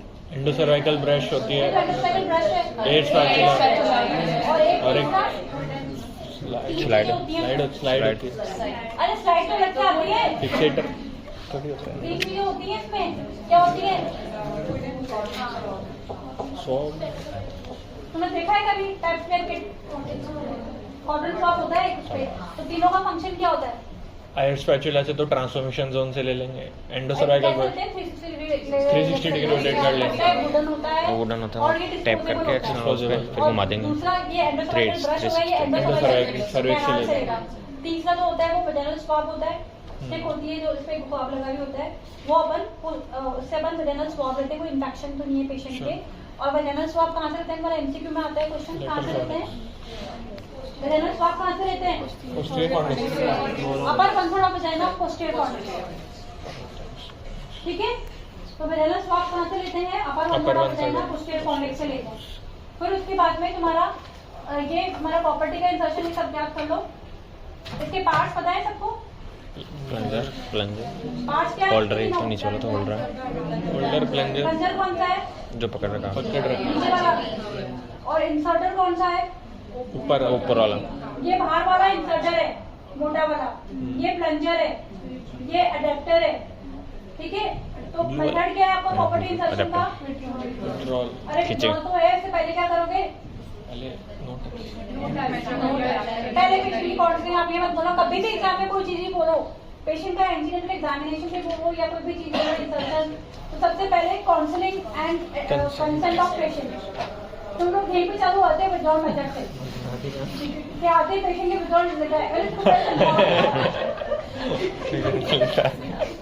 ये बेसिक होती है। एक आप ऐसे बोलो कि after proper counselling of the patient, अभी आप the patient you evacuate the bladder and lie also on the table in lab, फिर हम we will stand on the right patient का पहले एग्जामिनेशन करेंगे, चाहे एंटीनेटल एग्जामिनेशन। और अब हमको यहाँ पे इंसर्शन करना है तो पेशेंट की कौन सी पोजीशन डालेंगे? लिथोटॉमी। लिथोटमी पोजीशन। लिथोटमी पोजीशन और डॉर्सल पोजीशन में क्या फर्क है? लिथोटॉमी बॉडी बनाती है। What is the difference between lithotomy position and dorsal position? Dorsal position कहाँ यूज करते हैं और लिथोटमी पोजीशन कहाँ यूज करते हैं? अरे यार इतना सोने में टाइम लग रहा है क्या तुमको? मैं डीएनसी करूंगी तो कौन सी पोजीशन यूज करूंगी? लिथोटॉमी। डॉर्सल पोजीशन में कर लूंगी, ले आ जाओ फटाफट से। मैं लिथोट में होती है। अरे लिथोट में होती है, देख लीजिए। क्या होती है? लिथोटमी पोजीशन क्या होती है? बेटा तो एक्स्ट्रा टाइम लगेगा सोचने में यार मैं। तो बोलो बोलने में हिचकिचाहट बोलो फटाफट बोलो। बोलो भाई। Fine position. तो बोल यार दोनों लेग सपोर्ट होता है दोनों साइड, तो सेवन लेग्स। बेटा आपके थाइस फ्लेक्स है, नीज फ्लेक्स है, और पेशेंट के थाइस फ्लेक्स है, नीज फ्लेक्स है, एंड पेशेंट के buttocks protruding beyond the edge of table. This one is very important. Buttocks protruding beyond the edge of table, तभी तो मेरा स्पेकुलम इंसर्ट होगा जहां मुझे स्पेकुलम की जरूरत पड़ रही है।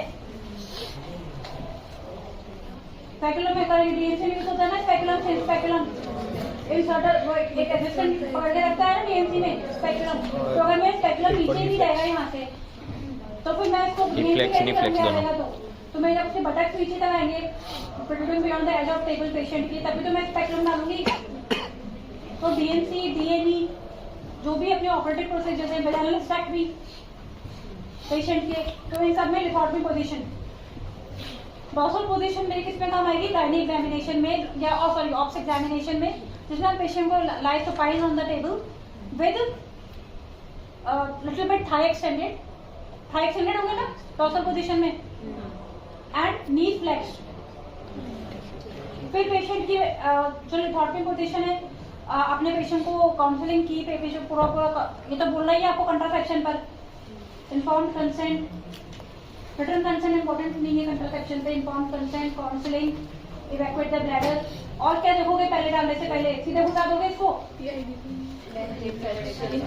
कोई लोकल इन्फेक्शन तो नहीं? अगर लोकल इन्फेक्शन है, पेशेंट की फॉल्स स्पेलिंग डिस्चार्ज है, तो पेशेंट को पहले इन्फेक्शन ट्रीट करोगे, क्योंकि आप कोई भी फॉरेन बॉडी कर रहे हो। अगर बाहर का इन्फेक्शन है तो सीधे अंदर जाएगा। तो अगर कोई बाहर का, अगर सब कुछ कंडीशंस नॉर्मल है पेशेंट के, तो फिर अपन पहले परविडेनल एग्जामिनेशन करेंगे, assess the size and direction of nucleus. ये भी बोलना है पहले पीवी एग्जामिनेशन करनी है, local examination, PV examination, general examination local के अंदर इंस्पेक्शन, फिर पीवी में अपन size of direction of nucleus, फिर अपन उसके बाद में पेशेंट के क्या लेंगे इसमें एक वो भी तो होता है इसके अंदर, या तो यूट्राइन साउंड ले लेंगे, यूट्राइन साउंड से अपन फिर इसमें वो होता है ये इससे अपन लेंथ एडजस्ट कर लेंगे अडेप्टर से, ठीक है। फिर अपनी विथड्रॉल टेक्निक क्या है कि अपना जो plunger is capping position, plunger जो है दिस इज कैपिंग पोजीशन, और जो इंसर्टर है ना ये बाहर वाला ये विथड्रॉ आगे। तो अपना ये तो अपनी पोजीशन में थे, तुम क्या करते हो एग्जाम के अंदर यूं करते हो वो जो क्वेश्चन मैथड, इसमें चांसेस क्या होंगे मैं किसी चीज को यूं करूंगी परफोरेशन इससे होगी। तो अपनी क्या है विथड्रॉल टेक्निक है, तुम प्रैक्टिस कर लेना इस पर अभी अगर तुमको करनी है तो विथड्रॉल टेक्निक ऑफ इंसर्शन। एक सेप्टिक कंडीशंस है, अपन ने नीचे से क्लीन कर दिया, सब कुछ ले लिया, फिर अपना फिर पेशेंट को अपन फॉलोअप, इसका इंपॉर्टेंट है, फॉलोअप इंपॉर्टेंट है इसका, ये थोड़ी कि लगा के छोड़ दिया ठीक है पेशेंट के इसमें फॉलोअप उसको पेशेंट को कैसे क्या फॉलो अप तो कैसे चेक करना है तो दिखाना है ना थ्रेड से एक्सरे करके एक्सरे करके कैसे फील करेगी एक्सरे पेशेंट करेगा और क्या गुम नहीं था थ्रेड कैसे फील कर सकती है पेशेंट को उसको कोई पोजीशन बताओगे स्क्वाटिंग होती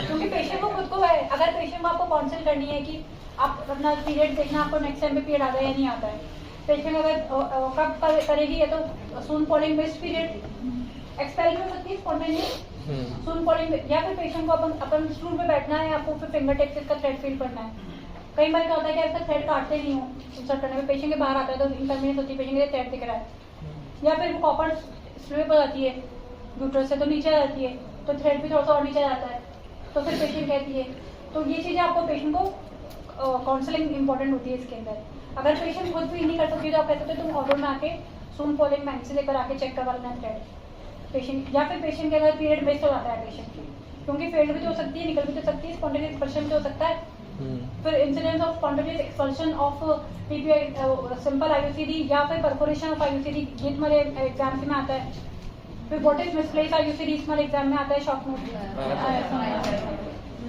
वो तो तुमको हमेशा पढ़ाती हूँ मैं इसको मिसप्लेस आईयूसीडी के वो वही अगेन डेफिनेशन क्या है मिसप्लेस आईयूसीडी की definition when the thread is not visible through the os when the thread is not it can be due to what are the causes of misplaced IUCD it can be due to कोयला हो जाए perforation हो जाए या pregnancy हो गई या फिर परफोरेशन हो गई चार चीजें हो सकती है उसके अंदर फिर what is the method of diagnosis diagnosis में भी तुम अब तुम आपको शॉर्ट है तो आप आराम से सोचो डेफिनेशन लिखोगे कॉजेस लिखोगे डायग्नोसिस लिखोगे मैनेजमेंट लिखोगे अगर स्पेसिफिक आया कि चारों में से एक चीज लिखो तब तक वही करोगे अगर नहीं आया तो आप एग्जाम में चार तरह से लिखो क्वेश्चन का आंसर और एक खाली उसको पूरा पैराग्राफ बना के लिखो तो किसका नंबर आता मिलेंगे चार तरीके से लिखोगे तो मिलेंगे तुमको मैं खाली एग्जाम में नंबर आप मुझे दे चुके हो आपको एग्जाम में देना नहीं है लेकिन बता रही हूँ ठीक है तो ऐसे मिसप्लेस अब तो है पूरे एग्जाम में ओस लिख दिया ओनली ओस फिर उसके बाद में ओस फिर हमारे इसमें भी क्वेश्चन पूछते हैं intravenous iron not usual through ये तुम्हारा आएगा तुम्हारा एनीमिया पे हो जाएगा क्वेश्चन पूरा एनीमिया में क्या हो जाएगा तुम्हारा WHO what is the definition of anaemia what is the WHO classification of anaemia definition of anaemia 11 gram और causes of anaemia in pregnancy what is the effect of anaemia on pregnancy what is the effect of anaemia on foetus उल्टा सब जगह से आ जाएगा और type of anaemia कैसे पता लगाओगे पीबीएस से पेरिफेरल ब्लड फिल्म से और पेशेंट के मैनेजमेंट में क्या यूज होता है management of anaemia oral parental और डिपेंडिंग करता है जेस्टेशन एज और हीमोग्लोबिन पे और इंजेक्टेबल प्रिपरेशन कौन सी होती है first second third generation sucrose fructose first generation को यूज होगा थर्ड जनरेशन में फेरिक कार्बोक्सीमाल्टोज ग्लूटामेट पीछे वाला उठाना तीन you both of three of you just stand up तुमको कह रही हो तीनों को फील करो तुम भी और तुम भी यू अरे खड़े होने को बोला है खड़ा नहीं हो जा रहा क्या अब बताओ मैं क्या बता रही थी अभी मैंने क्या बताया 5-2 मिनट 1 मिनट पहले क्या डिस्कस कर रहे थे हम लोग हैं एनीमिया के बारे में तो हमने क्या डिस्कस किया था अभी 1 मिनट पहले एनीमिया के बारे में और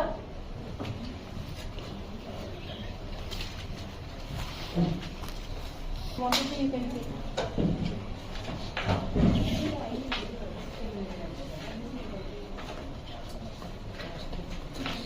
फिर तुम्हारा आयरन से ग्रोथ तुमको मैं बताया पूरा एनीमिया पे तुम्हारा पाया बताया कितने तरीके के एनीमिया होते हैं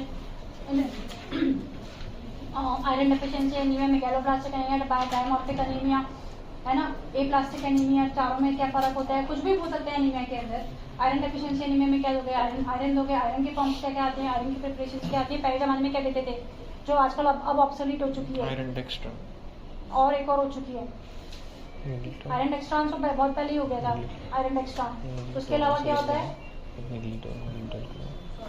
आयरन सॉर्बिटल सब्सट्रेट आयरन सॉर्बिटल सब्सट्रेट डेक्टोकॉस के नाम से आता था इंजेक्शन वो आईएम होता था इंट्रामस्कुलर डीप आईएम तो उससे क्या उसके ड्रॉबैक क्या क्या थे कि वो इंजेक्शन हर रोज लगता मरीज के 10 दिन तक। दूसरा वो deep staining of skin cause करती थी, तो पेनफुल भी था, डीप था, ये तो उससे एब्सेस बनने के चांसेस बहुत पेशेंट। तो ये प्रिपरेशन क्या है, इसके लिए साइड इफेक्ट्स हैं, पेशेंट की कंप्लायंस बेटर है। फिर अपना तुमको मैंने इसकी डोजेज भी बताई थी कैसे देते हैं कि एक एम्पूल में कितना आता है 5 ml और कितना मिलीग्राम 100 मिलीग्राम। तो सबसे पहले अपन पेशेंट की, अब हमको बताया कि WHO क्लासिफिकेशन में अनीमिया की बिलो 11 है, तो 11 अपन आइडियल मानते हैं। तो पेशेंट के अपन पहले आयरन डेफिसिट निकालेंगे, पेशेंट का 6 हीमोग्लोबिन है 7 हीमोग्लोबिन है, तो आयरन डेफिसिट निकालेंगे। फिर आयरन डेफिसिट से अपन उससे बॉडी वेट से जो फॉर्मूला दे रखा है, फॉर्मूला पता है सबको, 2.6 है ना, उसकी डेफिशिएंसी निकालेंगे, मतलब 1000 milligram body weight into 1000 milligram deficit चाहिए, तो कैसे दोगे? बस मैं शॉर्ट में बताना चाह रही हूँ, 1000 मिलीग्राम डेफिसिट आई तो कैसे दोगे? कितना दे सकते हैं? 200 मिलीग्राम पर डे और 600 मिलीग्राम पर वीक। या तो ऑल्टरनेट दे दें या डेली दे दें पेशेंट को, क्योंकि 24 आवर्स का गैप होना चाहिए 2 डोज के बीच में। 200 मिलीग्राम के बीच में 2 डोज के बीच में 24 आवर्स का गैप होना चाहिए। या तो पेशेंट को रोज 200 दे दें पेशेंट को, और या फिर पेशेंट को ऑल्टरनेट दे दें, और 600 मिलीग्राम पर वीक है। फिर अपन पेशेंट के 1-2 वीक्स बाद अपन वापस पेशेंट की काउंट CBC करवाएंगे। उसके बाद बढ़ेगा पेशेंट का इंक्रीज, पेशेंट का हीमोग्लोबिन बढ़ेगा तो अपन कैसे कैलकुलेट करेंगे? By the haemoglobin level, by the reticulocyte count and by the sense of well being increase appetite. ये एडिशनल फीचर्स हैं। क्लिनिकली अपन कैसे बोलेंगे? पेशेंट फील्स बेटर, उसकी भूख बढ़ेगी, उसका तो ये अपना अनीमिया इंप्रूव होगा तो पेशेंट के। तो उसके अलावा जो और अनीमिया होते हैं megaloblastic that can be due to folic acid, B12 deficiency, वो सीरम एसिड करवाएंगे, उसका मैनेजमेंट क्या है, उसका डायग्नोसिस कैसे करेंगे और उसका मैनेजमेंट क्या है वो आप बुक से पढ़ सकते हो। पर ये आयरन सुक्रोज बहुत इंपॉर्टेंट है, क्योंकि और आजकल लेटेस्ट जो आप बता रहे थे, कौन बता रहा था? कौन बता रहा था? वो भी आ गया है, बट अपने अभी supplier free of supply of course iron sucrose है अभी इस समय। और फिर iron deficiency anaemia prophylaxis programme government का क्या है? अनीमिया मुक्त भारत। अनीमिया को मुक्त भारत क्या है वो प्रोग्राम? PSA में पढ़ा है? क्या पढ़ा है? क्या है? एवरी प्रेग्नेंट मेरे को ध्यान था जो पहले वाला प्रोग्राम था आयरन डेफिशिएंसी वो था कि 1000 पेशेंट को अपन देंगे 100 milligram elemental iron for 100 days, 100 milligram elemental iron for 100 days. 3 month postmortem में देते हैं पेशेंट को, एटलीस्ट फॉर 3 मंथ। और फेरस फ्यूमेरेट की टैबलेट होती है that contains 100 milligram of elemental iron for 100 days. तो ये वाला, और इसके अंदर फोलिक एसिड भी होता है फेरस फ्यूमेरेट में, तो फोलिक एसिड भी साइमल्टेनियसली पेशेंट को मिल जाता है। तो अब मैं न्यूट्रिशनल सप्लीमेंट्स आ सकते हैं एग्जाम के अंदर, क्या क्या होते हैं न्यूट्रिशनल सप्लीमेंट्स, क्या क्या होते हैं जो अपन देते हैं? आयरन दे सकते हैं, कैल्शियम दे सकते हैं, कैल्शियम पता है क्या होता है? कैल्शियम रिक्वायरमेंट प्रेगनेंसी, लैक्टेशन और नॉन प्रेग्नेंट। मैं तुमको फॉर्मूला बताएगा याद करने का। नॉन प्रेग्नेंट, प्रेग्नेंट, लैक्टेशन बेटा 400 में जो सिंपल बताया था 500 मैंने कि 500 का फर्क है। नॉन प्रेग्नेंट में 500 फिर 1000 फिर 1.59 लैक्टेशन। तो लैक्टेशन में मैक्सिमम डिमांड ऑफ कैल्शियम होती है पेशेंट की, ठीक है? अब क्या बता हमारा पुलिस कैटेगरी पे आ सकता है क्वेश्चन? हमारा यहाँ पे वो बैठकर के नहीं है, देते हैं आपको देना पड़ता है क्या उसका शेड्यूल और डोज होता है क्या? अपन पेशेंट की जो टैबलेट आती है ना कैल्शियम टैबलेट, उसके अंदर आजकल जो विटामिन डी का भी सप्लीमेंटेशन होता है। विटामिन डी का रूल क्या होता है? विटामिन डी की जो स्ट्रेंथ आती है वो इंटरनेशनल यूनिट में आती है ना? तो अपन को पता है कि विटामिन डी की टैबलेट देते हैं ना अपन, कैल्शियम सैशे देते हैं जो 6000 इंटरनेशनल यूनिट होते हैं जो प्रेफर एक्सेस पे देते हैं, तो वो तो है ही। लेकिन टैबलेट्स में आते हैं कैल्शियम के साथ में विटामिन डी सप्लीमेंटेशन आता है and it hastens the absorption of calcium. तो 500 मिलीग्राम की आती है ना पेशेंट की, अपन पेशेंट को डाइटरी में भी कहेंगे पेशेंट को कि पेशेंट दूध के फूड मिल्क प्रोडक्ट्स जिसके अंदर दूध, छाछ, दही आते हैं उसमें कैल्शियम होता ही है। साथ में पेशेंट को एडिशनल एक टैबलेट बहुत होती है ट्विंस है तो अपन डबल डोज देते हैं पेशेंट को 500 मिलीग्राम कैल्शियम होती है उसके अंदर, प्लस उसके अंदर इंटरनेशनल यूनिट के अंदर विटामिन डी भी होता है। अब वो मार्केट में प्रिपरेशन तरह तरह की आती है जिसपे होता है, but they contain supplementation of vitamin D also, ठीक है? तो पेशेंट को अपन डाइट में तो कहेंगे, आयरन के लिए भी डाइट में कहेंगे और साथ में देंगे बिकॉज डाइटली से पेशेंट का सप्लीमेंटेशन पूरा नहीं होगा। ऐसे ही प्रोटीन्स भी कहेंगे तो एटलीस्ट 1 कटोरी दाल सुबह शाम ले। ऐसे ही कैल्शियम के लिए भी कहेंगे दूध दे, और साथ में ही supplementation. In case of ultimately pregnancy supplementation ज़्यादा होती है क्योंकि 2 फीटस होते हैं उसके हिसाब से। तो तुमको पैप्स में रहता है, फिर ये पोलिश कैथेटर है, फिर ये पोलिश कैथेटर पे क्या मैं कुछ और सकता ही रह सकते हैं एग्जाम के अंदर, स्पॉटी पे भी रख सकते हैं पोलिश कैथेटर। और पोलिश कैथेटर के अगेन इंडिकेशंस क्या क्या हो सकते हैं? इसका एडवांटेज क्या है? It is a urinary catheter. और यूरिनरी कैथेटर कितने तरीके के होते हैं? यूरिनरी कैथेटर कितने तरीके के होते हैं? एक सिंपल यूरिनरी कैथेटर होता है जिसको अपन PNT कहते हैं, देखा होगा प्लास्टिक सा होता है, सिंपल सा ट्यूब सा होता है ना प्लास्टिक, देखा है क्या ओटी में लेबर रूम में? That is a simple urinary catheter. वो भी हम क्या करते हैं? रिटेंशन ऑफ यूरिन, कि रिटेंशन ऑफ यूरिन में देखते हैं कि डिलीवरी से पहले खाली करवाते हैं। हर में पोलिश कैथेटर यूज करते हैं क्या? डिलीवरी से पहले नहीं करते हैं। तो पोलिश कैथेटर का एडवांटेज क्या है? सेल्फ रिटेनिंग है। तो अपन ये कहाँ यूज करते हैं? अगर indication post operative conditions patient में यूज करते हैं पेशेंट की, और दूसरा एक्यूट रिटेंशन, क्रोनिक रिटेंशन, और दूसरा इसका बिसाइड्स यूरिनरी के अलावा और क्या यूज हो सकता है? और इंट्राएम्नियोटिक टेम्पोरेट में पड़ा है, बैलून टेम्पोरेट में यूज करते हैं ना, आगे लगाते हैं। और चलिए इन्फ्यूजन के अंदर और क्या करते हैं? इंट्राएम्नियोटिक इन्फ्यूजन कर सकते हैं।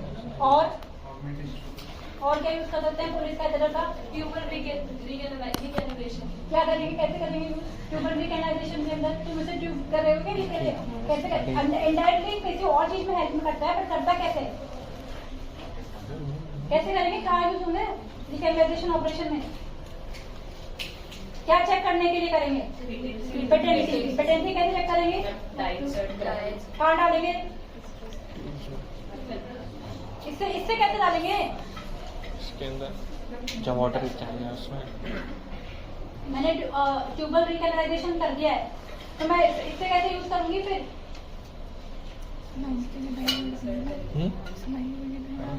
फैलोपियन ट्यूब से डालूंगी इसको? यूट्रस से इसको देखो ऐसे करेंगे, इसको अपन इंट्रा सर्वाइकल डालेंगे, उधर सर्विक्स डालेंगे अपन, सर्विक्स से अंदर अपन यूट्रस तक डाल देंगे सर्विक्स के थ्रू, ठीक है। फिर अपन उसके बाद में जो इसकी इसमें इसको क्लैम्प कर देंगे यहाँ से नीचे से जो ओपनिंग है इसकी, फिर अपन उसके अंदर से 2.5 इंच का डालेंगे मिथिलेन ब्लू। तो अपना जो इसका टिप है वो कहाँ पर है? यूट्रस में। फिर अपन ने इसमें मिथिलेन ब्लू डाइल्यूट करके डालेंगे। अपन ने ट्यूबल एनास्टोमोसिस कर ली है, फिर अपन मिथिलेन ब्लू यहाँ से डालेंगे और यहाँ से बंद कर देंगे ताकि निकले नहीं आर्टरी के क्लैम्प करके। फिर अपन ने मिथिलेन ब्लू डाली तो अपन देखेंगे कि दोनों ट्यूब से स्पिलेज हो रही है, वो एनास्टोमोसिस नहीं हो रही। एनास्टोमोसिस हो रही तो मतलब एनास्टोमेटिकली पेटेंसी क्या रहेगी? तो अपने जो अपन ट्यूब पेटेंट और कहाँ यूज कर सकते हैं अपन इसको? Very good.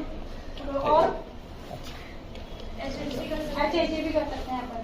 HHG के लिए अपन क्या करते हैं कि ये थोड़ा चौड़ा होता है, तो पेडियाट्रिक पोलिश कैथेटर लेते हैं। इसके ये अपन पेशेंट में डालेंगे ना तो डरेगा नहीं। HHG करते वक्त तो अपन क्या यूज करते हैं? वैसे अगर ये नहीं हो तो इंस्ट्रूमेंट है ना। अगर वो कैमरा नहीं है तो अपन कौन सा यूज करते हैं? ये पोलिश पेडियाट्रिक पोलिश कैथेटर। क्यों? क्योंकि क्या फर्क होता है इसमें हैं? पेडियाट्रिक पोलिश कैथेटर में पता होता है उससे पतला होगा, तो पतला तो फिर और मुश्किल होगा, वो मुड़ेगा आगे से। कैसे डालोगे फिर सर्विस के उसमें? पेडियाट्रिक पोलिश कैथेटर में स्लेट आती है, गाइड वायर जैसे कहते हैं स्लेट, तो वो स्लिप हो जाता है और ऑस बिल्कुल छिलता होता है पेशेंट के नलीपैरस पे। जो पेशेंट इनफर्टिलिटी के अपन जिसमें HHG करते हैं तो ये चौड़ा होता है, तो नंबर जितना बड़ा होता है उतना ही वो। अब इसका नंबर जो अपन जो गायनी के पेशेंट्स में यूज करते हैं वो कौन सा नंबर यूज करते हैं? पोलिश कैथेटर 16 नंबर। तो 16 नंबर का कैथेटर क्या होगा? बड़ा होगा। और पेडियाट्रिक्स में 11 तो वो पतला होगा, तो पतले में सिलेक्ट होती है तो वो आसानी से इंसर्ट होता है। तो अपन HHG के जो यूज करते हैं वो पेडियाट्रिक पोलिश कैथेटर यूज करते हैं। फिर उसके बाद फिर इसकी ओपनिंग भी पता होनी चाहिए, और दूसरी इसके जो कलरिंग है ना वो डिपेंड करती है उसका French फ्रेंच गर्ल से होती है इसकी साइज। तो 16, 18 ये इसके एक्चुअल में इवन नंबर होते हैं 12, 14, 16, 18, 10। तो जैसे जैसे नंबर चेंज होंगे 12, 14 तो इसका कलर भी चेंज होगा, है ना। तो इसके कलर जो तो अब जैसे ये वाला जैसे इस पर 18 लिखा है, 18 को 18 फ्रेंच गेज, तो 18 नंबर का यानी कि वो उसका अपन मान लो अपने को पढ़ने का टाइम नहीं है या फिर ये जो है फेड हो गया हो, तो अपन कैसे आइडेंटिफाई कर सकते हैं with the help of colour. तो जो उसका हर नंबर का जो चेंज हुआ 14, 16, 12 नंबर सबका कलर भी चेंज होता रहेगा, ठीक है। फिर तुम्हारे रिटेंशन ऑफ यूरिन आ गई, और क्या आ गया, फिस्टुलास आ गए इसमें। अब तुम्हारा कितना टाइम बचा है? 1 घंटा। अब तुम ऐसा करो ना, तुम्हारी केस हिस्ट्री कितनी अच्छी है ना, आना चाहिए। फिर उसके बाद में तुम्हारे और क्या बचे इसके अंदर? लिखियो नाइट्रोजन टैबलेट्स में क्या बचा? फंगल एंटी फंगल टैबलेट तुमको पता है, क्लोट्रामाइजोल पैक्सिलिन पता है। फिर फंगल इन्फेक्शन एंटी फंगल तुमको पता है। फंगल एंटी फंगल जो होते हैं लोकल प्रिपरेशन होती है, सिस्टमिक होती हैं, ओरल होती हैं। फिर उसके बाद में तुम्हारे क्या कहते हैं मैकेनिज्म ऑफ एक्शन क्या होता है, फंजीसाइडल फंजीसाइडेटिक। फंजीसाइडल फंजीसाइड में क्या फर्क है? छेद कर देंगे। वो वाला एडवर्टाइजिंग भी कर रहा है ना, एक तरह अरे चालू है यार।